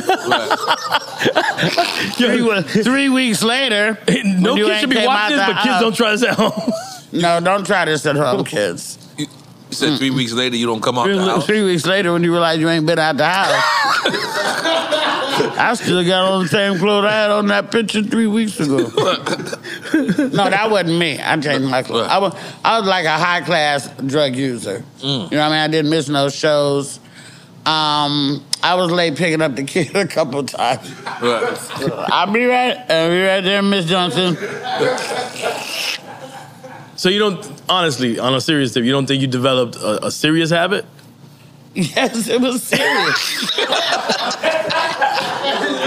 Are you fucking kidding? It all gets serious. Everybody's drug habit on crack cocaine, it gets serious. I don't know. Serious drug. You're making it sound very fun and like, I know. I crack crack happy hour. I know. Yo, I ain't gonna lie. Some niggas here was looking when you said crack is enjoyable. Niggas start thinking like, yeah, what? like everybody, like I want to make sure before crack makes a comeback. Niggas like, oh, I'm gonna try it one day, They're like, man. oh, man. Next time we in Wynwood. Just it's not for everybody. It's not I can speak of it in a comedic way now because I have overcome. Right, absolutely. But it was some very dark days and some very stupid shit was done and a lot of money was motherfucking fucked off and scandalous shit. I did all that shit. I'm not above saying I did all that shit, you know, and I regret things, you know. Right. But the redemption is when you turn your life around and when you end up winning. And you survive. You know what I'm saying? It ain't about where you. Hell yeah. Like, I just got back from Oakland and I just literally was driving through the streets, and that's the last time I seen people straight up smoking crack with stems, right up. Well, go to Kensington Park and don't do Oakland like that. Oh. They got plenty motherfucking places. In Philly? Well, yes. Oh yeah, I've drove through there They got too. plenty. Stay the fuck out of there. What are you doing, N.O.R.E? What was you doing in Oakland? And what was you doing in Oakland, goddamn? What was you doing in Mr. Fab's Oakland? birthday party. What was you? Oh, you were the Fab. Yeah, I went to Mr. Fab's birthday party. Yes. Simba was there. That's the family. We had a great time. Yeah, I got some of his gear. And you know what's crazy about Oakland? Let's be clear. They all told us, take everything out the car. You can't leave nothing in the car. It's the smash and grab capital. Smash and grab capital. But like, you'd be surprised. Who's doing the smash and grabbing? Well, that too. What? But you'd be surprised at stuff that people just leave in the car. I mean, sometimes you have to leave shit in the car. Right. But you don't get got till you get caught slipping. I didn't want to go to dinner because of that. I was going to dinner for my last day. You go to dinner, just bring a little man bag in the restaurant with you. Yeah, you were right, probably. Nah, but You right, probably. We ain't want to take that chance. We said, fuck it. We skipping dinner, staying in the hotel, go straight to the to the restaurant in the hotel. Yeah, but you know where we ate at? We ate at what is it? Moto Soto. I don't know what that is. Italy. It was fantastic. And then we ate at Linda's. Brenda's. Trying to get you to eat Italian. Look, Brenda's. You heard of Brenda's? It's soul food. I know a bitch named Brenda. Right, yeah. She cook her ass out, too. It might have been her spot. Right, maybe it's Brenda. And it was nothing but homeless people outside. It was like, whoa. And then it said, in front of the spot, it said, beware of pickpockets and loose women. I had never seen that type of sign before in my life. It said pickpockets, that means straight up thieves, right? And then loose women means straight up hookers. Yeah, I was like, oh shit. I constitutes to loose women. Yeah, this is a different type of city. It makes it noise in Oakland, goddamn. San Fran. Okay, but let me take this over for a minute because I want to ask some questions that the people in the audience would like to know. Okay, let's go. Okay, N.O.R.E, you've been married a long time. Yes. How many years? We've been together 16 years. I believe married 11. You better get that right. No pussy for you. Is she from, what borough are you from? You from Brooklyn? I'm from Queens. Oh, you from Queens? Yeah. Where your wife from? She from Jersey. Mm-hmm. But we met in Miami. Okay. Yeah. And then you. What's your relationship status? I have a fiance. That's right. Put it on him. You got a fiance. He done proposed and didn't tell none of us. Oh. This nigga put it on. I got 2 kids with her. Yeah. He done proposed and didn't tell so not you one got soul. 2 kids with your baby mama. Shit. Right. You got 2 kids with your baby mama, and now you have done the honorable thing, and you got married. Right. That's right. Good man. Good man. That's good. You been from some good motherfuckers. I know. Yes. Now, you're a DJ. Yeah. And so who have you DJ'd for before, and how did you two link up? Well, that's a long story, but... Well, make it short. I like it. He came down here to promote Capone Noriega. Yeah. I had a hip hop store. I was a mixtape DJ. I was a DJ doing things out here, so that they brought him to me to promote. Right. And we connected. And then we did a lot of things. How many years ago was that? 97. She trying to let us know how old we are. No. We all. I'm taking a shot for that. That was a beautiful story. Old and grown. Thank you for that. And look, by the way, this is all my shots I took besides one. She took it by mistake. Yeah, I saw your I want you to know every time I take a shot, I put it there so I can know how many shots I saw you all that. Cheers. No, but that's dope. So okay, but wait a minute. I'm not too. I'm not too. She practicing for her late night show. We producing it. Can we? No, we producing it. We producing it. Yeah. We see it.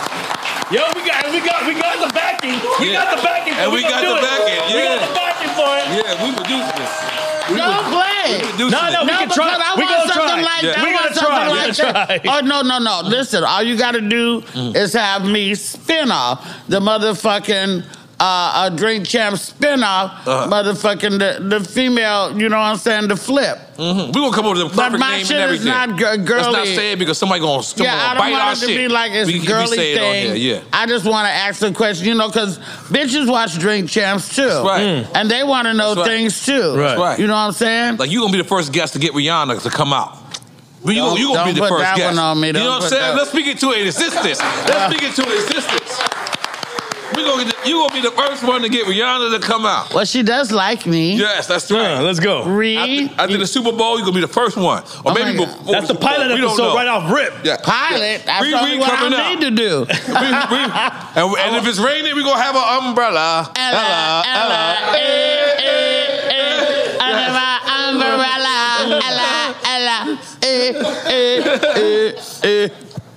Oh my God. But I'm not finished with my questions. Go ahead. Sorry, go ahead. So you're from where? San Juan. By way of LA. By way of LA? By way of LA, Miami, Cuban family, Cuban parents. You meant nationality? Okay. Yeah, I'm Cuban. All that. Right, I love that. Love Cubans. Hey, Cubans. All right. Yeah. Yeah, that's a black Cuban. I know you're confused. No, Cubans are black. No, Cubans are black. That's one of the hot things. This nigga could dance his ass off. I'm sure. He's my Cuban brother right there. We was in, where was that? Right next door. Right next door. It was Brick House. You started dancing salsa, bro? That motherfucker started dancing salsa. He started going like this? So don't play me cheap, I'm daddy. He looked like Ben Stiller in a Long Cane Polly. No, that's what He killed that. Yes. No, but you know, that's what I love about being in Miami is the Cubans, because you'll see black people, you think just a black person say, "What's up, player?" And you're like, "Hey, mamita." Oh my God. It makes you I'm having so much fun. Oh, come on. We almost done the next bottle of champagne. Come on. I ain't scared. Let's fill up. I ain't scared. Now, on a regular night, what do you drink? Okay. I got a present for you guys. Okay, goddamn. Let's go. Remember? Goddamn Okay. So, some people know I have a website, heyluenell.com, and I have merchandise, and I just bought y'all one of these shit with rhinestones. I'm into it. Swarovski crystal. Thank you. You can take it out of the plastic and put the photograph better. Oh, shit. And these can be found on my website, and I want you to wear them somewhere at, I'm wearing it to the next episode. Next episode, we wearing it. Yeah. Don't play with me. That's why I'm not taking mine out the bag. Look at that bitch is fly, ain't it? I'm taking mine out the bag. I'm wearing it. I'll put it on camera right there. Yeah. Okay, so look. That's bomb, right? God damn it. Yeah, can you leave mine on mine? Yeah, thank you. Wow. Yeah, I'm wearing You like it? next episode. Let's make some noise for that, goddamn. So let me ask. So no, I'm not finished. Okay, go ahead. So then, at what age did you start DJing, and how did you and you two-part questions? I love the gangster name that you had when you know your group. Yes, Capone. So when did you start DJing? I started officially DJing when I was 18. At house parties and shit? Because I couldn't afford turntables. So before that, I had 2 tape decks, and I was a pause tape. The tape deck? Yeah, I was a pause tape DJ. Cassette? Yeah. And you would be able to loop take it 2 from tape. there? I had hand-me-down tape decks, and I could pitch it, and I could record off the radio. That was hard work. It was a lot of work. On that cassette. And N.O.R.E, what about you when you started rapping? I was rapping in jail. Legit? I mean, it's the truth. I tried to rap. I had the worst rap name ever in hip-hop history. What was your charge, first of all? It was attempted murder. But let's move on. Okay, and you want to talk? Oh, we can talk about my bank robbery, but you don't want to talk about that L. Okay, that's all right. But I had my rap name was MC Yahoo with the Balder Bean, and that's my original. It was horrible, and none of my friends had the Wait, did we ever say how did you get that name? I just made it up. But how did you make that name up? Because I wanted like a grandmaster or such and such. So all of that you came up with that? Yahoo with the board because I didn't want to. I wanted. Wait, so you was like, hold up, MC Yahoo? I wanted to stretch. I wanted to stretch like grandmaster and you know how they like. Grandmasters are but I didn't want to use that shit. You like MC I wanted to use Yahoo, and I always had a bald head. So with the bald to be. But the minute when he was just the way he was moving was. You could tell I was in the 80s. You could tell I was in the 80s. Because I used to drink the drink, the milk? The drink. Yoo-hoo, right? Yoo-hoo. So I wanted to call it MC Yahoo. So you went from Yoo-hoo to Yahoo? Yeah. You went MC Yahoo. Chocolate milk. That's how a crackhead. Hey, it was the era. That's how he was creative in New York. It was the era. That's right, at baby. That time, and it was like he wanted to have a long name. Having a short name was not good. This is back with the cardboard box on the ground type shit. I still will start using cheese. Hip hop is 50 years old. I know. Yeah. Hip hop is 50 years old. Happy birthday, hip hop. Happy birthday, hip hop. You know this this the first time we said happy birthday to hip hop on this show in 50 years? Well, there it is with me. With you. All these And we gotta thank hip hop for giving us all these opportunities. Oh yeah. Hell yeah. So many opportunities. Yeah. They thought hip hop would go away. Well, the white folks used to wish that rock and roll would go away, and everybody wished that hip hop would go away. But I mean, hip hop is spread like motherfucking corona. It's international, and it's everywhere. And there's some of the greatest. I mean, you know what would the world be without a Busta Rhymes? You know, what would the world be without a Tribe Called Quest, EPMD, and yes, that's my shit. NWA, Ice Cube, Public Enemy, Nas. Oh my God. NWA. What? E40. Hey, and now Mount Westmore. Ooh. Mount Westmore. We got them coming up. Yep, we got them coming up. Not all of them. Wait a minute, like who? I think we got like 3 of them at school. It's usually never Snoop. Yeah. It's usually 40 Short and Short and Q. Hopefully we, I was just with Short a couple of weeks ago, 2 weeks ago. We did a tang. But, okay, so... Hold on, we don't know what that is. Hold on. A tang can mean a lot of tang. I know. That's mad generic to us. The tang we did was because he's from Oakland, I'm from Oakland. We both came through the Sobe Television Network era, which was a black-owned and operated television station in Oakland, California, before BET or anything like that. So that's why I said it was popular before I came to LA. I was already taking pictures. I was already signing autographs. I was already doing that shit before I ever came to LA, and Short as well. And Sobe played a part of that. So they're doing a documentary on that. So we were at Short's studio, and I did my part, and then he did his part. Okay. You ever hit a corner? That's that thing. Like they say? Huh? You ever hit a corner like they say? Pop my collar? You hit the corner like you spin a corner. Like Ghost Ride the Whip? Yeah, something like that. Yeah. Is that the same? No, I thought spin a corner was some pimp shit. Like hit the corner is just riding around the corner. When East Coast people try to use West Coast slang, we they don't always translate, just like when we saying yo son, and we from LA. It's like, right, so don't try to talk. We horrible at it. But you know what's crazy? What? When I'm thinking about the West Coast and East Coast, right? When I go to Oakland, I feel like just like New York. Exactly. Like it's like there's bums there. There's the real dudes. It's like Harlem. Oakland's like a Harlem. Yeah, and it's almost the same thing. It's the same way you got to be on point in Oakland. You got to be on point in the city. And where I moved from in Oakland and where I moved to in LA is the same. Basically. Because you say you live in the Crenshaw district, right? Break that down for people who don't know, because everyone thinks of Crenshaw and they think of Boys in the Hood, they think of Minnesota South Central. No, actually they think of Nipsey now when they yeah. And I'm like 3 blocks. I'm older, so the younger generation think of Nipsey. The older generation think of these old movies when they heard Crenshaw, Boys in the Hood, and they drove past Crenshaw. They seen it was graffiti. This was the only sign on whatever that highway is that had graffiti on it when you pass through Crenshaw. Crenshaw's got a bad rap.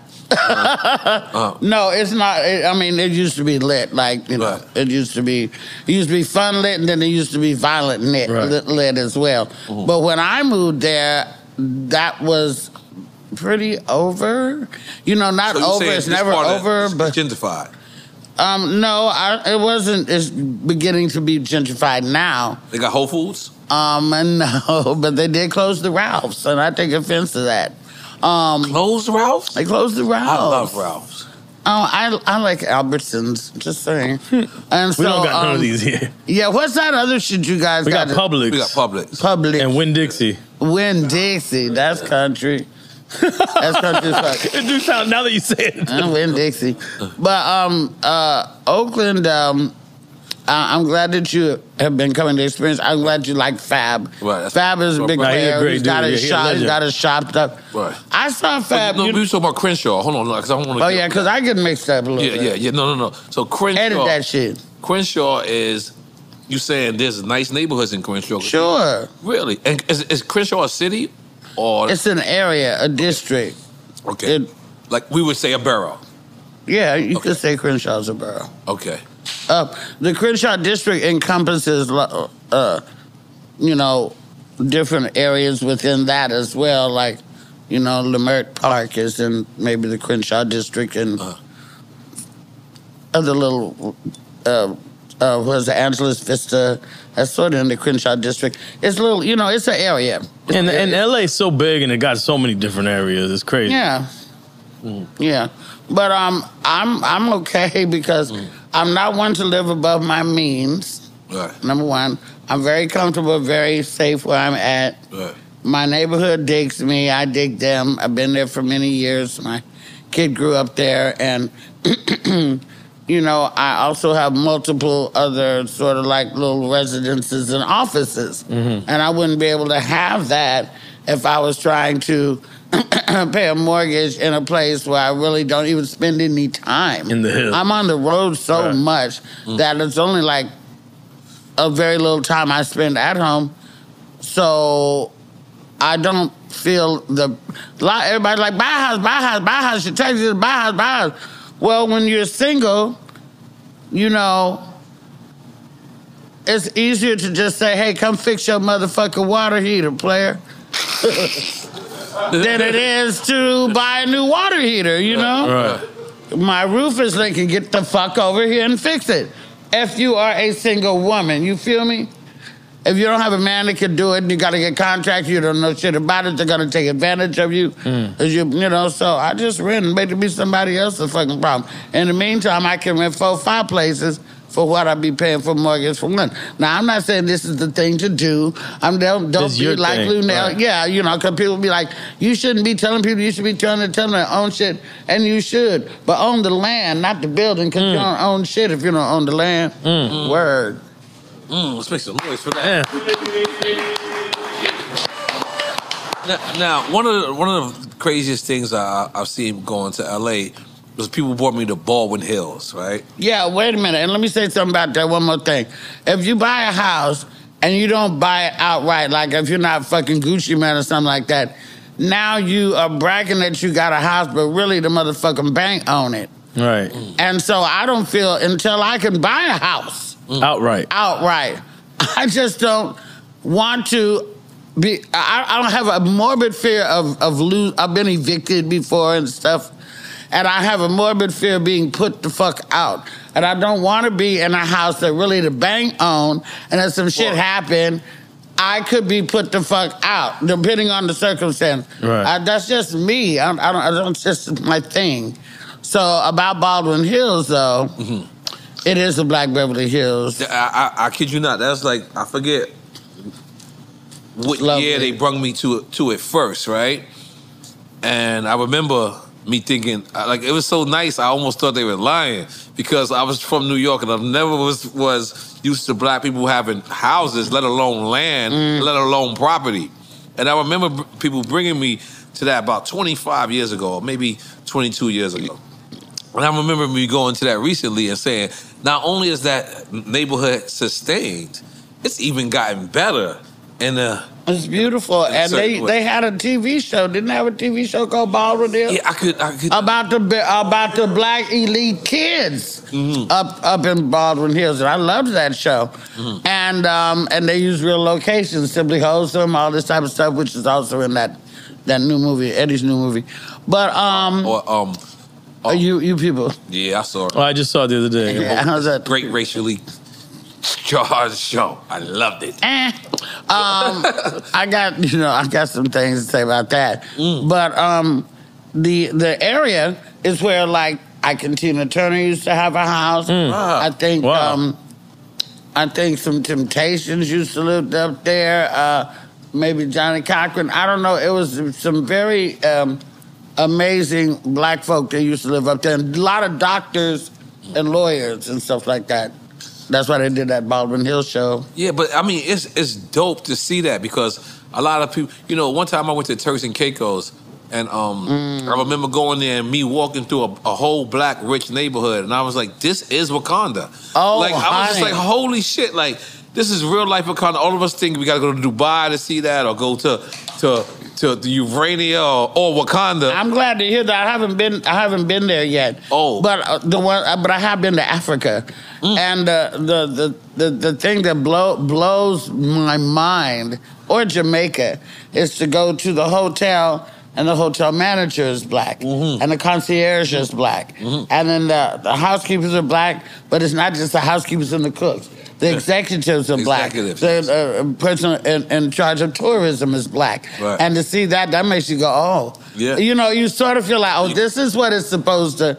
Yeah. You really get that feeling like this is what it's supposed to feel like. Oh, you gotta go to Turks. Okay, yeah. Turks is even like, and God bless, but like, I know a lot of the Black Islands is probably, maybe I'm wrong with this, so I don't want to say this because we always get slack for being wrong. But to me, it felt like the richest Black Islands in the Caribbean. To me, I could be wrong. Sure, it's not fact. Well, this is how I felt to you. You precluded that by saying, it's how I fucking felt to you. right. Yeah. No, but I kid you not. I was there one day, and I walked on a block, and then I walked on the next block, and I walked on the next block, and every single family looked just like me. And I was just like, I had never seen that before. There's a lot of beautiful black opulent living outside of this punk bitch ass United States of America. Yes. You know, there really true. is. And if we didn't have such fears of the unknown or of leaving our grandma and grandpa who ain't gonna leave, you know, if we could uproot everybody we love and take them there,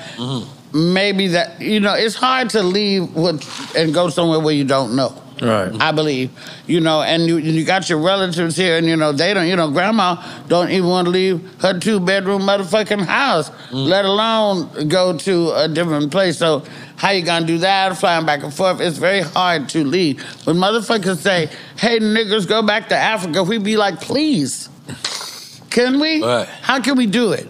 Right. You know, how can we do that? And we got Michael Blacksman coming up, and he built a whole school. I know that. That's crazy. Yeah, and that's why I forgive him for doing all them stupid ratchet reality shows that he did. He was trying to get a bag so that he could build a school. I forgive you, Michael. Yeah, but he took all that old reality bullshit and went and built that school. And that's what I you know, I don't have no foundations and nothing like that. I would like to be able to do that. So when I get my late night show, that would give me the. Well, Chappelle is supposed to be producing my Netflix special. Oh, God damn, that's hell yeah. I think I'll be able to make some more moves, you know, after that. Hell yeah. Because I don't need to hit licks no more. I need a lump sum of money. Right. I need a lump. Which camp? I need a lump. Oh, I be talking to them. I should be talking to you, huh? Yeah. That's you right there. That's Yardman Rastaman. Why you didn't tell me that? Y'all full of shit. Yeah, you let me know. Fuck both That's y'all. the You let me Yardman sit here. Rastaman. But there's a camera over there. Yeah. Yeah, but you talking to Sonny. Sonny wants to talk to you. Yeah. He got on the wrong I'm sweater. sorry for neglecting the people at this angle. I did not know this is not my best angle. You've been looking at my... Hey, edit that out. Good. That's my favorite phrase. Edit that out. Okay, well, I'm back. So, yeah, I'm glad that you like L.A. I'm glad you like Oakland. I love New York. Now, I'm not made for it. I'm not built for New York. Why you say that? Because it's a lot of walking. I'm way too bougie. Yes. You motherfuckers in New York got the tightest asses of anybody in the United States of America. You bitches be like... never heard that. You bitches... That's in my act. You bitches be like, oh, it's just 2 blocks down. Half a mile later... Like, what the fuck, you know? I'm going to tell you a secret. It depends on where you at in New York. There's certain people in certain boroughs that don't even have elevators. And to them walking, it just doesn't seem like nothing. My motherfucking nephew is going to die when he sees it. Used to live, I think, in Manhattan, right? I says, I'm going to come visit you, nephew. He's like, okay, auntie. That's how he talks. And so I get to a spot. I get out of the cab, not an Uber. That's how long ago this was. Got the cab. Yellow cab? He get yellow cab. Okay. He's from fucking, what's that, Grand Central? What's it? Grand Central, yeah. And so we get out the cab, we get my suitcase and everything. We go inside the door of his apartment. I said, where's the elevator? He said, oh, we don't have an elevator. I said, what? And I said, what fucking floor do you live on? 32. It felt like 32. It was the 5th motherfucking floor. I lived on the 5th floor, the steps didn't go. Yo, they didn't go 1, 2, 3. Oh, it skipped 4, it. 5. 1, 2, 3. 1, 2, 2.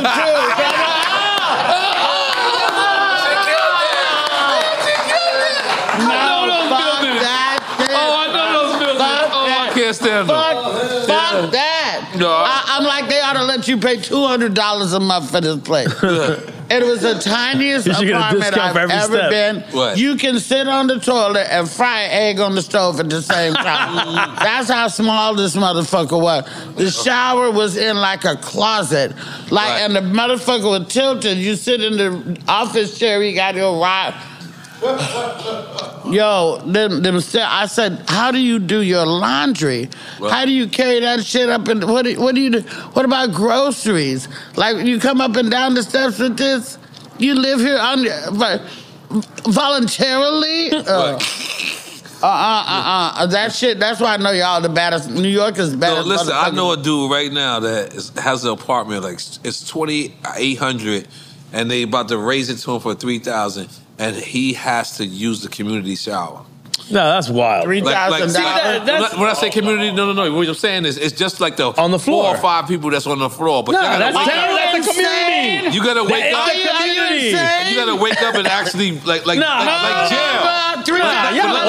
You're free. You gotta go. You know, at 10 o'clock. That is jail shit. That's jail shit. I'm a shower. $3,000 goddamn And he's paying dollars. $3,000. I'll say the This is fucking crazy. why. Hell But no. he's smack dead in the middle of everything. That's not even worth it. I mean, to him it is. He's crazy for that. He has no complaints. He has no complaints? He has no complaints. Man, we have the internet right now for that shit. Yeah, he's You don't living gotta his be in the dream. smack dab of anything. He's living his dream. He's not far from the Empire State Building, not far from. He needs to go where up to the top and then jump the fuck off.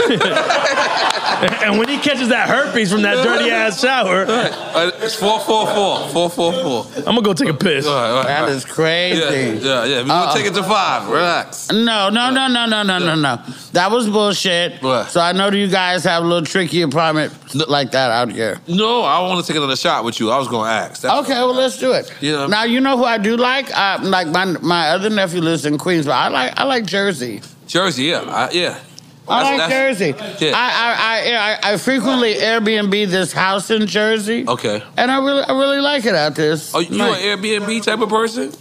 For my team. Okay. Like if I'm gonna come and be in town 5 days, Right. why pay for 5 hotel rooms? Right. I can get 1 Airbnb. And my assistant, valet concierge over there, is also a chef. That's right. Like bona fide certified Oh, chef. he got double. He like a Jamaican. Yeah. He got like 9 jobs. Okay. So, we just Instacart the food to the house, and he'll cook for everybody. Oh, okay. And it's more of a family type thing, Okay. and I like that. Right. And do you cook too? I cook like a motherfucker. Okay. But the only thing is, I only cook 3 things. I cook soul food. Right. I don't cook like Italian food, and you know what I mean. Right. I'm a soul food beast. Right. I can make whole Thanksgiving, Christmas dinners by myself. No spicy rigatoni. Huh? No, I don't know how to do all that. All right. I can only make soul food, spaghetti. That's Italian, by the way. I know. Oh, well. I mean, It depends on how you make it, whether it's Italian or not. there's no garlic on it. Italiano. It depends on how you make it. Right. I make spaghetti and a good, really great breakfast and shit like that. Okay, The only shit that motherfucking niggas need. All right, so Breakfast. tell us what's in the Christmas dinner that you make it. Okay, my Christmas dinner. Okay. First of all, hold on, Daddy, you've been in my. What? He been watching me. Wait, what happened? I didn't know what happened. This went over my head. I do a turkey it's a family recipe. I do a turkey in a paper bag type thing. It's not fried. It's not fried. Okay. It's like black magic. I do a turkey. I usually do a prime rib. And I also always just have 1 small ham from the honey bake place because my daughter likes it.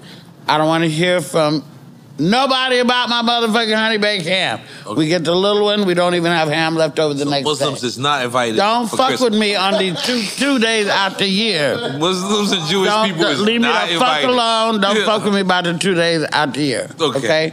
2 days. So there's the meats. 2 days after the year is Thanksgiving and Christmas. Right. Don't fuck with you about your ham. Don't. Okay, continue. But it's All not right. even All me. right. I get it from my daughter. Right. Okay. So there's the turkey, the prime rib, the ham. I usually have gumbo. And I have... And you got sausage in your gumbo? Yes, I do. Pork sausage. Yes, I do. You just out here being wild. Okay. Take the pork sausage What y'all out, talking please. about, man? Give somebody an option without the pork. Yeah. I even give them option without the seafood, so I do that. Seafood Okay, I'm sorry. Because- I interrupted. My fault. Okay, and then dressing and gravy, mashed potatoes. My greens, I call my super greens because my recipe is collards, curly mustards, kale, turnips, bok choy, cabbage. Joy. I put all the greens together. And you got pork in there too. What, is this the Or collard turkey. green You got greens? turkey necks. Pork or turkey neck in your greens. Yes, N.O.R.E. I have a ham hock in my greens. I can cook a punk bitch other pot of greens, but it's not greens without pork, ham hock. I can do I've done the smoked turkey neck too. But now I'm cooking for you, not for me. And it's my holiday and this is what I want. Okay. I don't, you know, I've done all that. Right. But you know, when I was growing up, we didn't get all this custom bullshit. Right. It's like, this is what it is. Right. Eat it or go to bed hungry. Yeah. And I don't eat asparagus. Bitch, shut the fuck. You don't eat this. Go to bed hungry. You know, these kids got all kind of requirements and shit. Like your mama's a short order cook. Bitch, I made mashed potatoes, meatloaf, and cabbage. Eat it or don't. Give a fuck. What? And I don't do cereal in my house. I was never fed no cereal.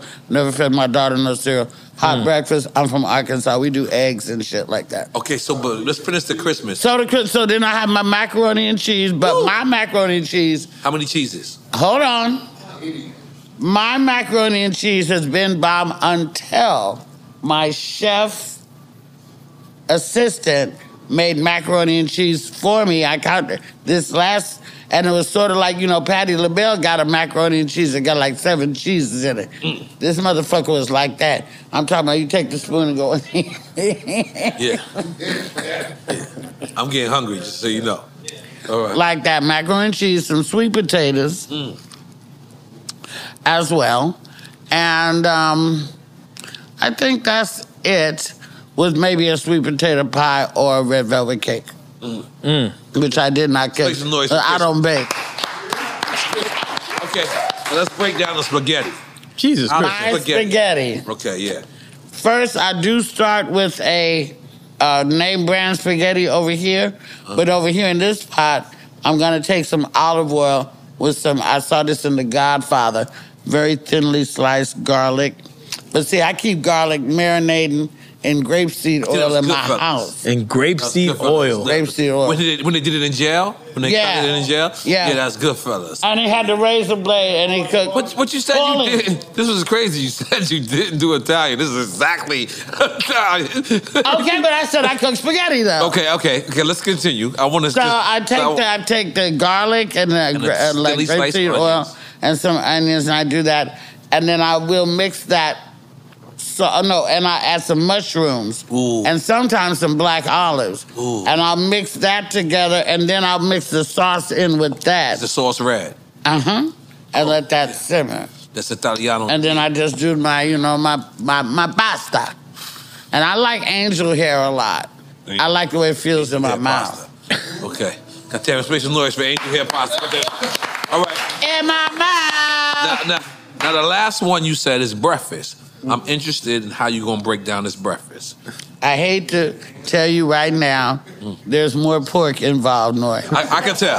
I can tell. So you don't fuck with turkey bacon? Huh? You just asked. You fuck with turkey bacon? If I could find it, okay, I've only ever had one turkey bacon that I could eat, and it was an Oscar Mayer microwavable. Oscar Mayer.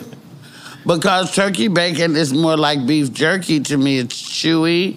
I like my shit crisp, even when I eat pork bacon. I don't like it raw and flimsy. I like my shit like a potato chip.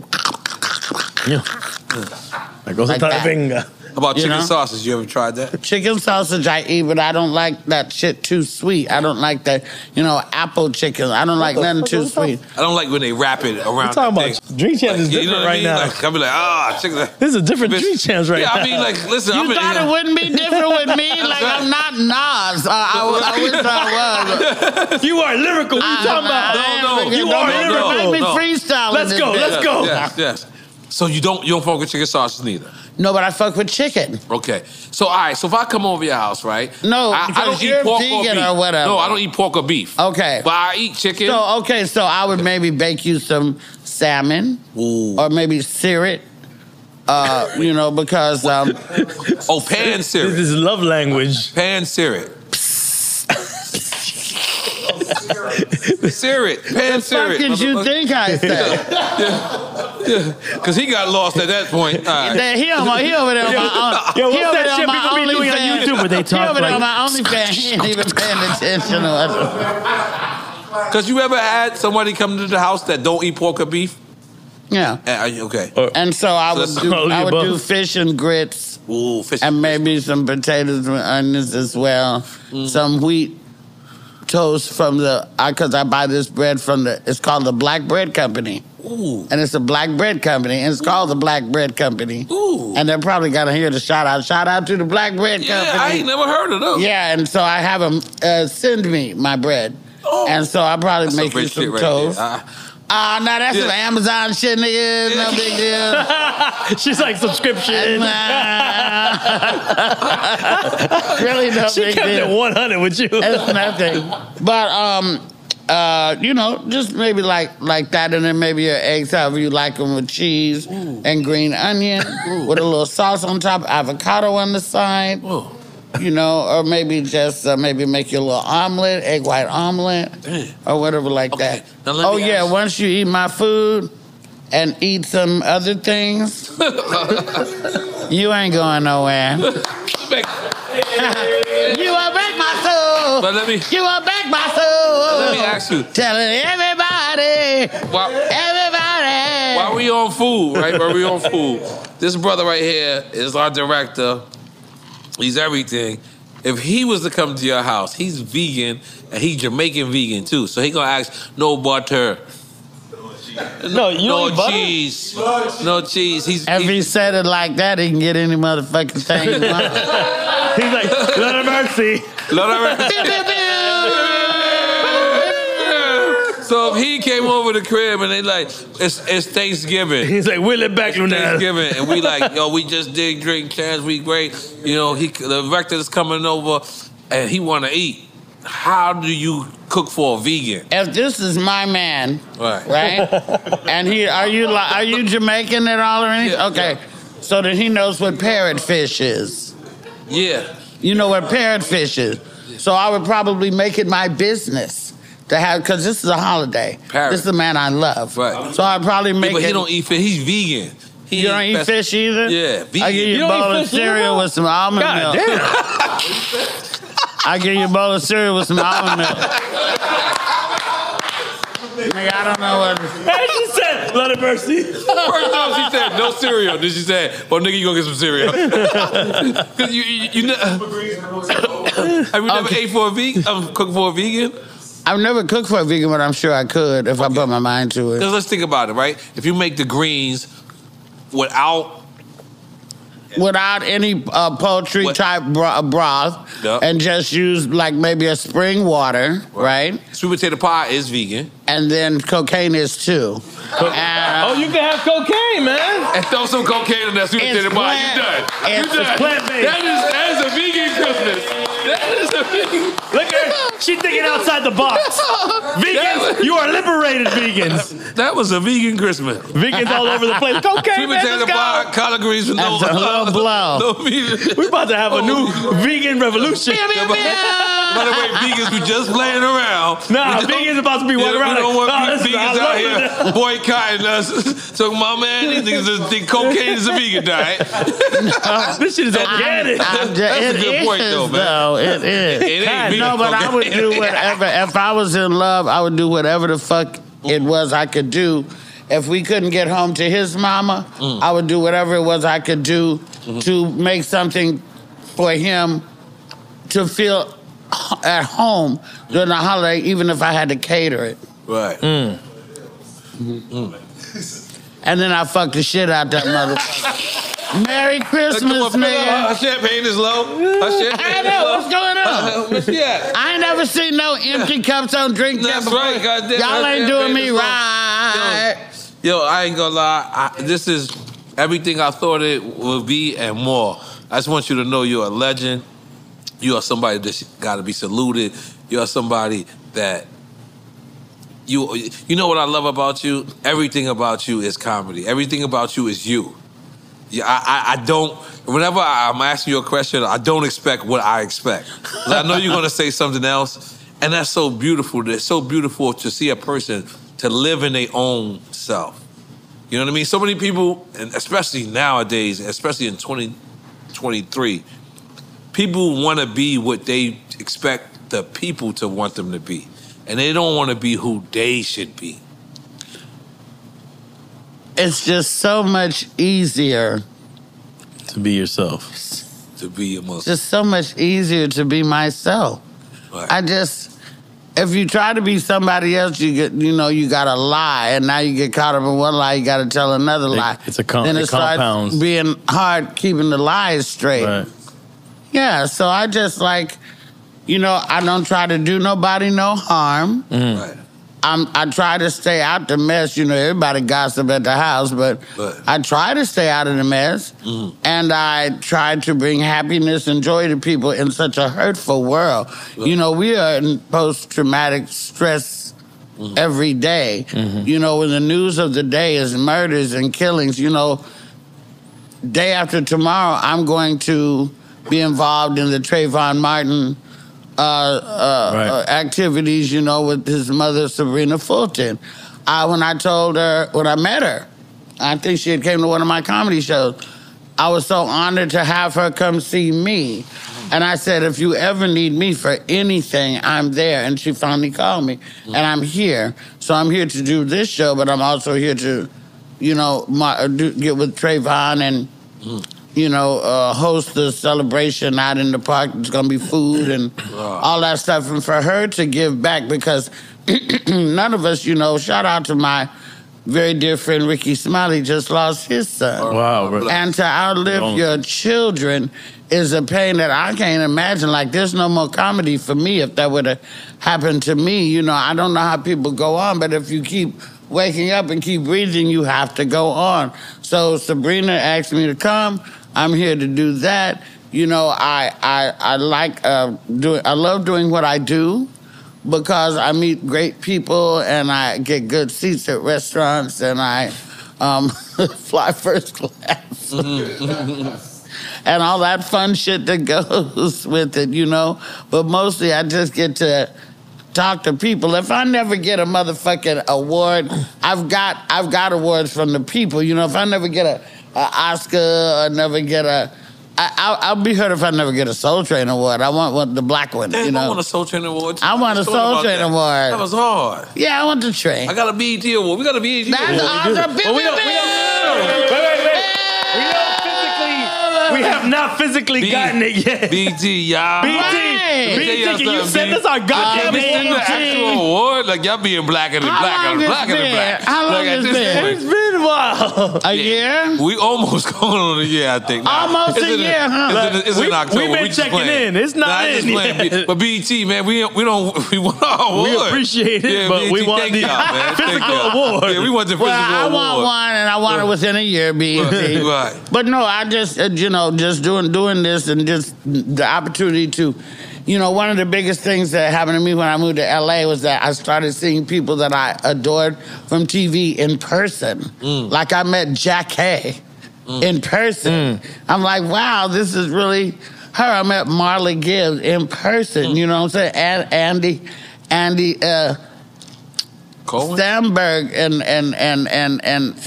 Adam Sandler in person. Did they reciprocate the love? Well, yeah, they did, which is always, a mind blower to me because I don't just walk up expecting people to know who the fuck I am. That's pretty arrogant. Right. And so, but a lot of them do, and I'm like, you know, I'm trying to work. I think I'm gonna embrace that legend thing and try to work more. You need to. You are a legend. I'm not gonna lie to you and you have a Drink Champs award now as well. Yeah. Oh, I'm so excited about that. Those are gold roses. But when I'm fans of people, I still have me and my team Google, and when I was doing that, that's why you kept seeing me look at my phone. I just kept seeing, they just kept sending me more and more and more and more, and I was just like, you know, of course, I know what you do from what I saw, but I was so much more that I didn't know, and it was so much more that I wanted to praise you for. So I wanted you to know that. And what's crazy about it is you deserve these flowers. You are one of the GOATs out here. You have a great spirit, great mind, and great, you know, great body, great body, great comedic. The and quips, Luenell everything. official on my OnlyFans, by the way. And by the way, we all anticipated this. We needed this in 2023. We needed a comedian. We needed this, and it was everything that I expected plus 10, 1,500. Oh. No, I swear to God, we love your spirit. The spirit is really. I did have y'all kind of bent over a couple times. No. I'm like, I'm gonna take a shot to that. You got a shot? Let's take a shot. You got two shots over there. We watching you. Oh my God! You got 2 shots. That's that sneaky ass white girl. You got 2 shots. Sneaky ass. She wants you to be double fisted. Okay. But this, all the other shots we took was to everything else. But this shot here is to you. For you. Okay, pardon me. And everything you do, and everything you continue to do, and we want you to know it don't go unrecognized. You are a queen, and we love you. We love you, and we're gonna respect that. You want to double shot it? You I'm gonna do it. You better not now. Let me. You in Cancun right now. Yes. Wow. Holy moly. Those are like 4 hours. Okay, so ask about. Oh no, we're not Young done. Jock being they said Young Jock is your twin. They. Did you see that? Of course. Okay. That's what you call viral. Yes. You sound just like Sonny. Yo, let me find out you and Sonny's family right now. I had nothing to do with that. But apparently Jock had dyed his hair blonde, and somebody, the internet is undefeated. They are the funniest writers ever. If any of you out there on the internet that be writing some virally funny shit, think about doing a career in comedy writing. Right. That could be your career, because you motherfuckers. Right. And somebody said Jock out here looking like Luenell, right? Okay, so who wore it best? Who wore it best? Literally. So then I saw it on, I don't know, somewhere on site or something like that. Hollywood Unlocked, maybe. Oh yeah, maybe that. Maybe Hollywood Unlocked. Pick up my boy Jason Lee. Go ahead. Yeah, Jason. My episode comes out next week of his show. Oh, okay. I see what I'm saying. I'm on point. You on task. Let's go. So I wrote him and I said, "What's up?" I said, no, he came on live. I was on my phone. It said Young Jock is live, and I clicked on it, and I was like one of the first people on it. And so I said, "Good morning, twin." That little statement right there, everything went everywhere, and everybody was circling it and screenshotted it, and that's and then me and Jock, I was in Atlanta. And then I was like, Jock, you need to come to my show. I hit him in a DM. And he saw it late, but he was like, yo, I wish I'd have seen this earlier. I'd have came. So we cool, Because it's like Flavor Flav and Boosie. Oh yeah, and they did the movie. It was Flav was the father. Yeah. Yeah, well, I'm just suspecting motherfuckers that like to color their hair too much. You're suspect of them. Mm-hmm. Wait, where did we go just She now? says she thinks it's sus. You think Jock is suspect? I'm asking, this is you. I don't want no problem with Jock. You don't want no problem with nobody. But you No, think... but I'll be like, wait a minute. That's all. Just wait a She minute. said, wait a minute. Wait, when men color their hair, it's a little crazy? I mean, it's, what are you doing? He colored his hair gray. Yeah, that's what I did. Okay, but you're a silver fox. Thank you. See? Thank you. God damn it. Silver Damn, make some noise. I ain't color shit. I let it be natural. but would you dye it pink? No, fuck no. Would you dye it leopard? Hell no. Would you turn it blonde? Hell no. Jock did. Oh, shit. If I wouldn't dye it black, I No, wouldn't but do you know nothing. what? That's a lot of fun. That guy's a lot of fun. Yes, he is. Jock's a lot of fun. And plus, by the way, that motherfucking hey, I can't name 2 Young Jock songs, but that motherfucking one, that's a forever fucking banger. It's going down. Baby in the fire. That is joy. It's going down. We worked that record. It's going down.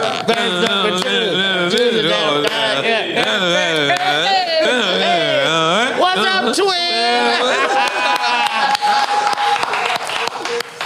Yeah. He's a lot of Let's fun. take a shot for that. Yeah, I'm taking a shot for that. You know what? You're evil. You got a shot right there. You got a shot right there. Look, she brought you a shot conveniently. Okay. Boy, this. Hey, you know what? Your evil plan is not working. You think you're gonna get me drunk, you know? But we're doing air clicks now. Air click. They're gonna be like in the comments. They'll be like, Luenell. Here's a trivia question: how many shots did Luenell have during this? Okay. We can count mine. So she took 1 cup. Wait, you taking? You putting every shot away? Yeah. Who counted my shots? You been watching me that close, baby? Oh, he been watching you. 7, 8, 9. So I feel it's like 10 or 11. We're on. You're a snitch, but thank you. Oh my God. Listen. Okay, go ahead. No, let me just ask you, right? Every time we already asked you about the stage and with comedy, right? And we already asked you about editing. So right now with this upcoming Dave Chappelle supposedly Netflix documentary, what are we doing? You know, when Dave and I, first of all, he had me come out to Yellow Springs. Oh yeah, we've been there. We went out there to the cornfield. By the way, shout out to y'all for coming to Snoop's compound. Oh yeah, to do the show. You're like, we don't travel for nobody. Yeah, that's true. But you did. Yeah. But I'll bet you did. Yes. Bulldog car. only couple people we went to. If Dave you want Chappelle, me, yeah. Chris Brown. Damn, Luenell, why you gotta do it like that? Yeah, she definitely because Bulldog I car. know that's some I like baller. that. That's some baller shit. Yeah. That's some by any means necessary shit. Go get it. You gonna pass up a Snoop interview that he granted? Well, that's our second Snoop interview. By the way, he came. You go? He was in Florida. He was in Florida early on. Okay, see, because this is what I'm gonna ask you out there. Like y'all do this in different places. I thought that you had just one stable spot. Miami's our main spot where we record, but we've traveled. Yeah, but is this the main spot? For the past 2 years. Yeah. Oh, okay. Yeah. Yeah. Okay, now what was the question? Dave Chappelle. How did you and Dave Chappelle come up with this idea? We knew each other. We had been in each other's company, and I'd seen him do comedy when we was in Canada at the Montreal Comedy Festival. He had seen me, I You guess. got in Canada as a criminal. Yeah, because you knew Drake back then or something? I wish I knew Drake. Do you know Drake? Hey, see the Pitbull answer you back. He didn't. Yeah. What? He hasn't yet. But how did you get in Canada as a criminal? Most people that's criminals He might can't not get in be. Canada. He might not be in the country. Wait, I can't. What? What happened? He didn't answer you back yet? Oh, you're not as close as you thought. No. Okay. Okay, I get it. Go look. He said, "Tell her I said hi." No, ain't that some shit? Right. Tell me anything. But so you got into Canada with Dave Chappelle. No. Okay, I met him. Yo, Pitt, you making me look foul, son. He had me out of the blue, like things happen out of the blue for me. out of the blue, I got, summons to come out to Yellow Springs. I was like, oh my God, gladly. And it was, private and everything like that. I'm on the jet. And my daughter and I went with me, and I always say she didn't come to support me. She didn't even come to fuck with Chappelle. She came to be on the fucking jet. I was her in the selfies. Oh my God, on the private, on the private. I'm not gonna lie, we gotta make some noise for your daughter. she is living in the moment. That's what she's supposed to do. She did what she was supposed to do. Yeah. So me and my daughter went out there, and I performed for him, and he told my daughter that he was going to get me a Netflix special. Now, let me tell you something about black mamas and things that you tell our kids. Serious. Don't lie to my baby. Don't do it. I don't give a fuck who you are. Don't play like that. Don't tell her something that you're gonna do for me and not do it. You can tell me something that you're gonna do for me and then not do it. But don't tell her. So I knew that he wouldn't do that, and so I believed him. I said, he's going to get me Netflix special. And then we did a show in San Francisco. You know how he always has musical guests? This particular show, he had E40, Raphael Sadiq, Lil Jon, Guapale. I saw that on the gram. And somebody else on the Bay, too. Talib Kweli? No, not from the Bay. Simba, I think was. No. But anyway, it was a bunch of us. And he announced on the stage that night to everybody that he was going to get me a Netflix special. Now, that's twice, right? And then so I just did a show with him and Chris Rock in front of 20,000 people, and he said it again. So, and then I talked to him the other day because he asked me, where am I most... what are my top 2 choices to where I want to tape the special? Oh, this is of so course, fire. one would be I would want to do it in Oakland because that would bring it back a full circle moment for me to do it in Oakland. Let's hit the drum roll for number 2. Let's hit the drum. I think we all come on. What would number 2 be?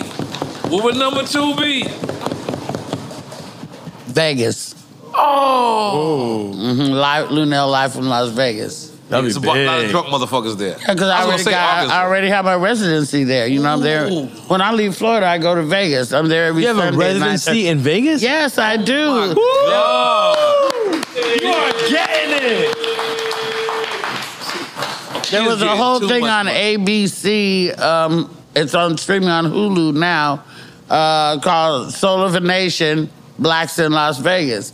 And there's a history through Las Vegas, and then it has people like Usher and me and George Wallace and Neo talking about Las Vegas. I'm there every Sunday at Jimmy Kimmel's Comedy Club. At Jimmy Kimmel's Comedy Club every Sunday night at 9:30. And hopefully, I think that after Valentine's Day, maybe in March, we might start doing Sunday, Monday. And you may say Sunday, Monday, because I always thought that would be a hard sell. But let me just tell you, Sunday, Monday in Las Vegas is like Vegas Friday and Saturday. Vegas don't sleep. Any place else. And plus, the tickets are cheaper and the rooms are cheaper on those days. Right. So people always come in on those days. Or conventions start. Maybe and people have to come in Sunday evening or Sunday and start the convention on Monday. But Sunday night, they ain't got nothing to do. So they come see me. It's been a lot of fun. Wow. So, and obviously you ain't living in Vegas. You flying in. Yeah. I'm the only black female with a comedy residency in Las Vegas. Damn, make some noise for that. Goddamn. Yes. But hopefully not the last. Hopefully not the last. The closest I came to a residency was when I had my Latino record, Boricua, Morena, and a dude rented me out for every Wednesday. He rented you out? He rented, I mean, You're a whore. That's What a weird. whore. Yeah. What a whore. He did not rent you out, man. Well, he booked me for every Wednesday for May and July. What is it? 3 months. It was 3 So you had a residency. So it was like a residency. Yeah, that's a every residency. Wednesday, and I would, no matter where I'm at in the world, and I was just like, at first you'd be thinking like, well, I'm too obligated to something, but it was spring break. So spring break, I've never seen the same crowd. So it was like, all right, you think you get bored or some shit like that. But see, Vegas is all tourists, so it's the same thing. So you having fun doing this. I'm having a wonderful time doing it. I also feel like it's, like I said, I'm the only sister in Vegas with a comedy residency. And I had one once before at the SLS Hotel and Casino. It was, Eddie Griffin was Monday, Tuesday, Wednesday. Wow. Monique was Thursday, Friday, Saturday, and I did the Sundays. Wow. So now I'm what a over lineup. at Kimmel's. Yeah. That's at SLS. But I urge people to check it out on Hulu. Sullivan Nation, Blacks in Las Vegas. Also, you can check out the Fat Tuesday documentary, P-H-A-T, not F-A-T, that Guy Torrey put together. Come on. Fat Tuesday, you saw it? That, of course. Isn't that amazing? Amazing. Got my name on the wall now at the Comedy Store. Amazing. Let's make some noise for that. And you know what's crazy? I'm sorry to cut you off. You know what's crazy? I never knew how legendary that was until I seen the documentary. I never knew how underground that was. I never knew that some of you guys were going there. Your names wasn't on there. You guys were just rocking out. That's what I kind of understood. In the Comedy Store? Yeah, at the Comedy Store. That's when I understood, like, hip-hop is one thing, right? But hip-hop is performing live on stage. But you can get over without having a good stage performance in hip-hop and having a great record. And people not knowing that you're not good on stage. Right. You know what I mean? If your record is too big, you can't do that in comedy. Let me ask you got to be able to bust up a motherfucker. Well, you got to pay those legitimate dues. Yes. In comedy. No, yeah, you used to have to. Right. Now you really don't have to. You're saying social media is changing that. Yeah, you don't even have to really pay dues. There's TikTok comedians now. Yeah. But I'm just saying it doesn't translate from what you see on the phone to what you see on the stage. Career-wise. You know, it's what then you can take the same person off TikTok and book him at the Improv, and people will come to see him, but they may not. It might not resonate. No, I think one of the funniest things was we had Mike Epps on here one time, and one of our friends that was, I forget his name right now, and he came on here. It was two comedians, Mike Epps and this other dude, and then the Instagram, what was his name? Yeah, please pull it up. What was his name? Instagram That was and Mike hilarious. just fried his ass. I think I remember that. He said he and homie's funny too. He said redo was social. He came up on social media and Mike Epps. So I'm thinking everyone is a comedian. I'm not knowing that there's TikTok comedians, there's Instagram comedians. I didn't know that at this time, so I invited them all. Obviously, after I invited Mike Epps, and I just said I'll bring him in the episode later.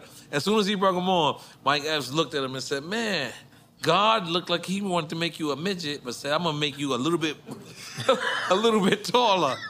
Yo, oh my God, I did not. Oh my God, like. See, that's why I don't do those roasts and shit. Yeah. That insult comedy, like, I can dish it out, but I can't take it. If you say something fucked up to me, now, bitch, I'm talking about your mama pussy, and all that shit. Now you mad, now you want to shoot me. So I don't do roasts. No insult comedy. No, I don't really do insult comedy. Okay. That's why people are like, I don't want to sit in the front. I'm like, I don't have to rely on you in the front for my comedy. I had shit, when I got here, but if you come to the front, you wearing like a lime green three-piece suit. Like you standing out on purpose. I mean, it's your obligation to the audience to say something. To say something about this. He look like Bishop Don Juan a little bit. You don't talk about my friend. No, wait a goddamn minute. That's my brother. He gave me the. Let me tell you something. Bishop Don Juan gave me the Famous Player Award, and I was nowhere near a player. Right. So at the Players Ball? At the Players Ball. Yeah. So at that night, I'm walking around, and then because I've been around these guys for 2 days. So some white girl come up to me. I said, "Bitch, you gotta choose," and she chose me. I knew nothing what to do after that. I was like, "Oh, I didn't know what to do." They said, "Man, say let me knock your socket pocket," and I said, "What?" It was like, let me take, but she was, I didn't know what to do. I didn't know. After they chose up, I said, I'm playing around with this. Like, Noriega, you really ain't a thug at all. No, he's not a pimp. I'm not a pimp. They locked him up. Definitely locked him up. That part is some real cold. You got to be a cold motherfucker. Pimping is pimping. Yeah, pimping is different. I mean, but there's another pimp that we associate with that was doing it before the Archbishop Don Magic Juan, and that's Philmo Slim. Oh, yeah. You know, Fillmore Slim is from San Francisco. Yes. And, you know, he had Fillmore Street, right? He had a legend. Yeah. I'm on Ice-T. Ice-T read those books, district. all those books. They had a story out. They said Fillmore Slim was somewhere with like 8 or 9 bitches, and all his bitches got pulled that night by some other players. Yep. They say he came back the next day with 18. Ow! Ow, ow, ow. Hit the horn. It don't work no more. It don't work no more. We don't waste it all. We don't waste it all the air. Luenell took that. That's a new shit. The horn don't work.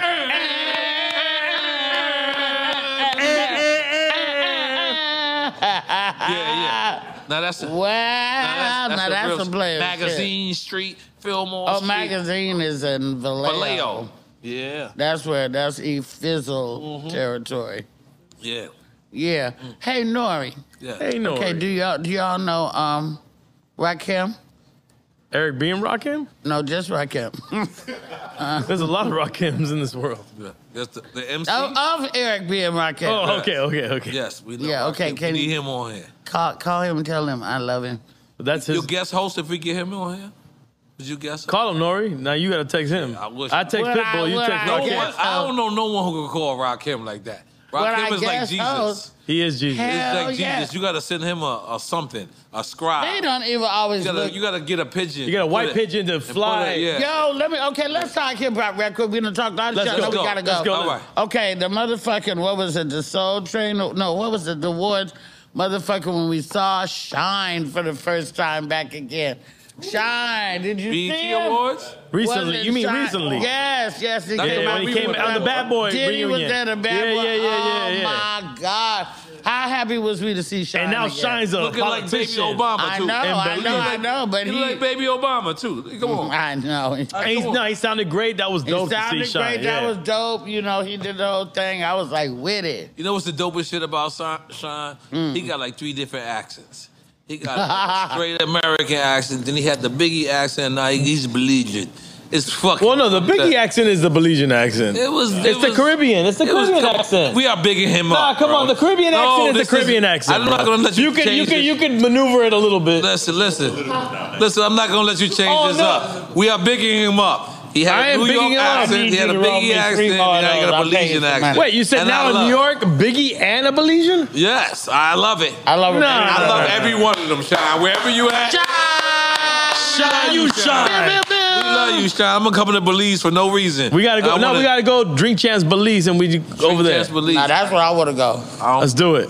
Let me co-host. I'll do whatever you want. Yes. Let's take a shot for that. Yeah, let's take a shot for that. Okay, yeah, because then I have another question. Okay. I got a question for you, but go ahead. Nobody. She's like the dentist. You know when they She's a come and give you dentist? that little bit of mouthwash to wash your mouth? And it's gonna numb it. Yeah. Oh my gosh, she's like the dentist. Salud. Dale, chica. You gotta say, dale, chica. Okay, now let me ask you this. All right, let's do it. This is what I have a theory about. Go ahead. So, okay. I believe that you can manifest, like, whatever you rap about, you can manifest that, right? Just rap, not just rap. Well, yes. We're talking about rap. Specific. Like, if you make an album called Ready to Die, Oh, you won't die. right? And if you start, your rapping is like, you know, gassing shit like this and bitches, but then you have other people who are doing, you know, I just think if you rap about something else, maybe you can manifest something else. You're not wrong. Like if you don't start out, because I was watching this new show Like called. LL rapped about women, and he got a lot of money and women at that He time. never rapped about dying, that's for sure. He did. He rapped about. He never having a great rapped life. about gangster shit, trying that's to for say- sure. I LL just Cool think J. that, yeah. Yes. You know, and Big Daddy Kane and Slick Rick, and they don't talk about busting and capping nobody. And mind you, they were gangster in their time. Yes. Right, but they didn't. And- ain't rap and about Daddy that shit. And Daddy Kane was finger popping a lot of things. Aha, no, that's he was. right. Yes, he was. And he manifested more of the finger popping. Yes. I understand. Big Daddy, we're friends in the DM too. Y'all friend, little Big bit. Daddy be in your DMs. You gotta stop. Yeah. We know we see each other at the award shows and we talk, you look great last night, shit like that. That's my friend. He was out here the other day. We had dinner. Really? I wanna go to dinner with Big Daddy. He is a legend of legends. Honey, I was around when Big Daddy did the motherfucking penthouse or whatever the when fuck he was cocking Madonna? See? That's how Miami Madonna. This is when I get out of it. Madonna done fucked half the culture. Yes, she did. And I respect her. But staying outside after she did it. Would you have hit it? No, go on. No, wait a minute. No, your wife watched it. Before you were married, would you hit stuttering. it? Before you were married, would you hit it? You would. That's always a giveaway. Justify he your started love. stuttering. He started stuttering and shit. Jesus. Come on, like a virgin. Your antics are not working on me. Hey, man. Use your powers. You would cock Madonna, man. Use your powers for good, not evil. This is the shot. This is not the drink. Who wouldn't cock? Would you cock Madonna? Luenell, would you have cocked Madonna? Yeah. Would you have given Madonna the business? You took her down? Would you have taken it? Well, not to end up with nothing. Salud. But with something. You know, if she broke me the fuck off. So that's a yes. I said if I knew that sleeping with Madonna was going to end up with me living a better lifestyle than I lived before, I probably fucked the shit out of it. Let's go. But not to end up with nothing. So now you wouldn't cock her? Are you saying no? I wouldn't. I'm not no plaything. I'm not cock Madonna back in the days. I'm in the not 80s? no plaything. In the 80s? Come on, bro. I was a Sade guy. Come on, don't lie. We was all Sade guys. Don't lie, dog. Sade How about Cyndi Lauper? You wouldn't have cocked Cyndi Lauper? Are you? I like Cyndi Lauper. I would have cocked Cyndi Lauper. I was in the She's girl from the still last fine, by the way. I was in the girl from the last dragon. Listen, Madonna, but she had the Last Dragon. What's her name? Wasn't that Vanity? Vanity, yeah. Wasn't that Vanity? Yeah. I wasn't into Cyndi Lauper and Madonna. Oh, come on. I'm in right now for an interview. No, but Vanity was one of the hottest. Wait, you wasn't into Cyndi Lauper and Banana? Why? Yeah, because Banana wasn't a part of it. A banana? That's what you just said. Cyndi Lauper and Banana. Yeah, nigga, I mean, I get it. It was cool when Pac was around. I was like, when Pac was around? Yeah, but like, I mean, you can't. My childhood was different. Like, I wanted the Last Dragon, girl. He wanted motherfucking Vanity. Let me see. Lost Boys. You remember the movie Lost Boys? Yes. Remember the homegirl in the Lost Boys? No, the movie, the vampire movie. Okay, right. I don't. The homegirl in the. They had, oh my God. Elliot Gould's son was in it. Who's that?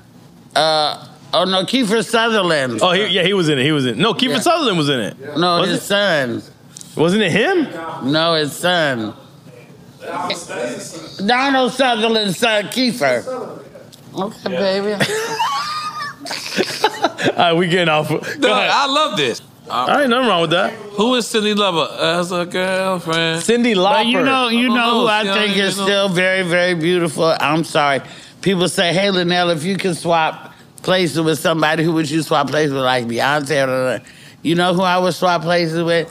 I love her laugh. I love her beautiful mother. Okay, girl crush because of the laugh, because of her personality. I just like her. All right.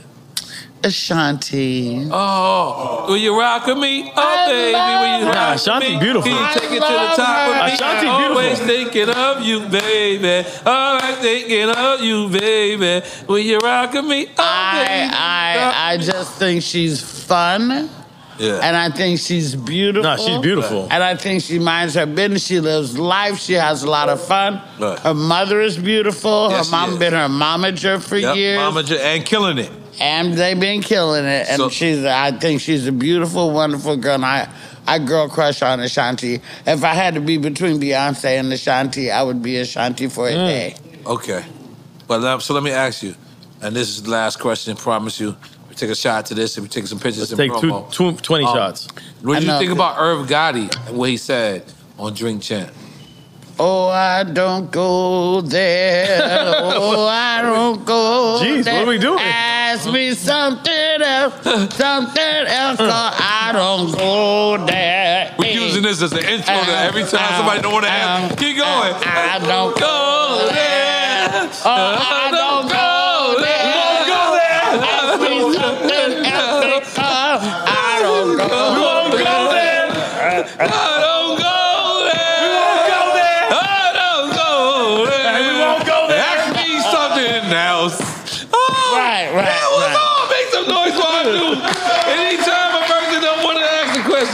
After a quick time with slime, we are now playing this. Oh my God! Another game. Yes. Yes. What's our new game? What's our new game? What's our new game? But you got to drink for that. We got to drink for that new game. Because you didn't want to go there.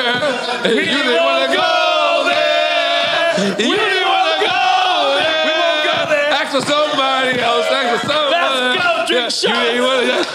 Take a shot. Yeah. Give one last shot. It's the last shot. We won't go there. We won't go there.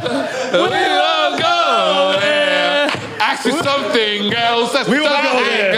That is fire. Yo, okay, ask me something last So let's take that last shot. Let's take that last shot. And I'm going to be honest. This was so fun. And we're going to be honest, finally. No, you guys are onto something very, very... I like to see something build. You got to take a shot, though. I like how you be trying to defer from your shot. He found me out. But another thing. Okay. Look how many shots I took. And I got at least 3 to 4 minutes. I don't believe you. You need more people. Look, I mean, first of all, this is not really a shot. This is a mouthwash. That's right. Yeah, exactly. That's what I'm talking about. Thank God. It's not Yeah. We don't want you taking big shots and then it's going crazy. No, we don't want that. But me running around Miami. In Miami. You're going to go crazy? Miami. Yeah. So, how you say it? So that's how you say it. Let's go. I'm in. What is the last thing you want to say to your fans? Okay, what I want to say to my fans and what I want to say to you guys is we are so... out of everything that's so bad, we're so blessed to be able to produce. Let up another shot. We was trying to let you get out. Try to get. Come on, man. Let's let her speak, man. She was going in. She was deep. But we had to take a shot at the end of whatever you about to say. Because you about to say some great shit. I'm sorry. Are you trying? I'm sorry. I just felt the greatness coming out of you. And it's like, you know what? I'm so sorry. Can you start over? And I promise you, Pitbull will call right after you leave. Yeah. And I'm going to call you when it happens. Yes. Listen. He can get me on the hotline. We're going to get a drop from Pitbull or something. Watch. No, I'm going to get you. I'm going to get you with Pitbull. We're going to get a drop. And watch. I promise you that. Pitbull, baby. It's that little Chico Pitbull, Mr. 305, better said Mr. Worldwide, track house representative. And we're reporting live from, they call New York the Big Apple, but that right there is the pineapple. That's right. Miami, the bottom, the Magic City. But this shout out is to Luenell. I want to say thank you so much for the love. Thank you always for the support. And thank you for being a true fan. I highly appreciate it. I'm very proud of you. I'm happy for you. Congrats with everything that you got going on. And to the drink champs as always, EFN, you know what they do, what they don't, what it is, what it ain't. And N.O.R.E, you already know. I appreciate the love. Once again, it's Mr. 305, better said Mr. Worldwide. Checking in, checking out. Luenell, besito. Dale que tú puedes. Is this the last thing you want to say to your fans? No.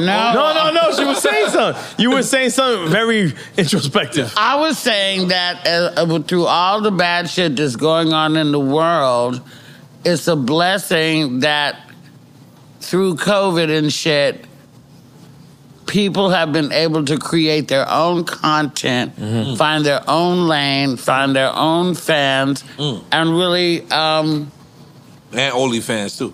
They found they fans and they OnlyFans. OnlyFans, too. I'm sorry. And, that I really, really think that this is really, like, one of the hot things. This is drink champs. Like, I was like, yo, when I hit you in the DM, like, I want to come. And I said, well, I'm not a rap aficionado. I hope that they can find things to talk to me about. And I know that we went long and all that kind of stuff, but whatever. Nah. Not long enough, to be honest. This is a highlight for me. It's like there was Celebrity Wheel of Fortune and Drink Champs. That's the highlight for us. You're a legend. Let us give you your flowers again before we wrap it up. You're a legend. We can't believe how we knew how much fun you was going to be, but you exceeded our expectations beyond and then more, and you deserve your flowers. We really appreciate that strongness. We really appreciate the womanhood, everything that you do, and you always you. that inspires me. You know what I'm saying? Because sometimes I even would dumb my shit down. Yeah. And, you know what I'm saying? I'll dumb my shit down because I'm around this person or this person, but I'm just trying to be respectful. But comedy and your version of comedy always reminds me, it's like, you know what? Fuck it, just be you. Because they're going to accept you or say fuck you anyway. So you might as well be exactly who you are. You don't work for NBC. You work for yourself. Yes. And people can fucking follow you and not follow you. And for every motherfucker that says fuck you, there's 10 people behind them that's like, yes, this is just what I needed. You got a following, you know. This shit is hot. It's heating up. And listen, Luenell, you are hip-hop. Yes, you are hip-hop. You are hip-hop. You are hip-hop. And you are a legend. And we are honored to have you here, so thank you for coming. And we honored to take this last shot. This is it. And wear your motherfucking shirts. Don't lie. We wearing Listen, our I got my shirt right here. Yes, yes. Okay. I'm gonna rhinestone this shit out. I'm gonna get pimped out. Yeah, I'm in. I don't worry. Okay, we love you. We love you. Woo. Let's take it to take a picture, and then we do some drops. Yeah, okay. I need to freshen up. Okay, yeah, take it. Freshen up. Put my lipstick back on.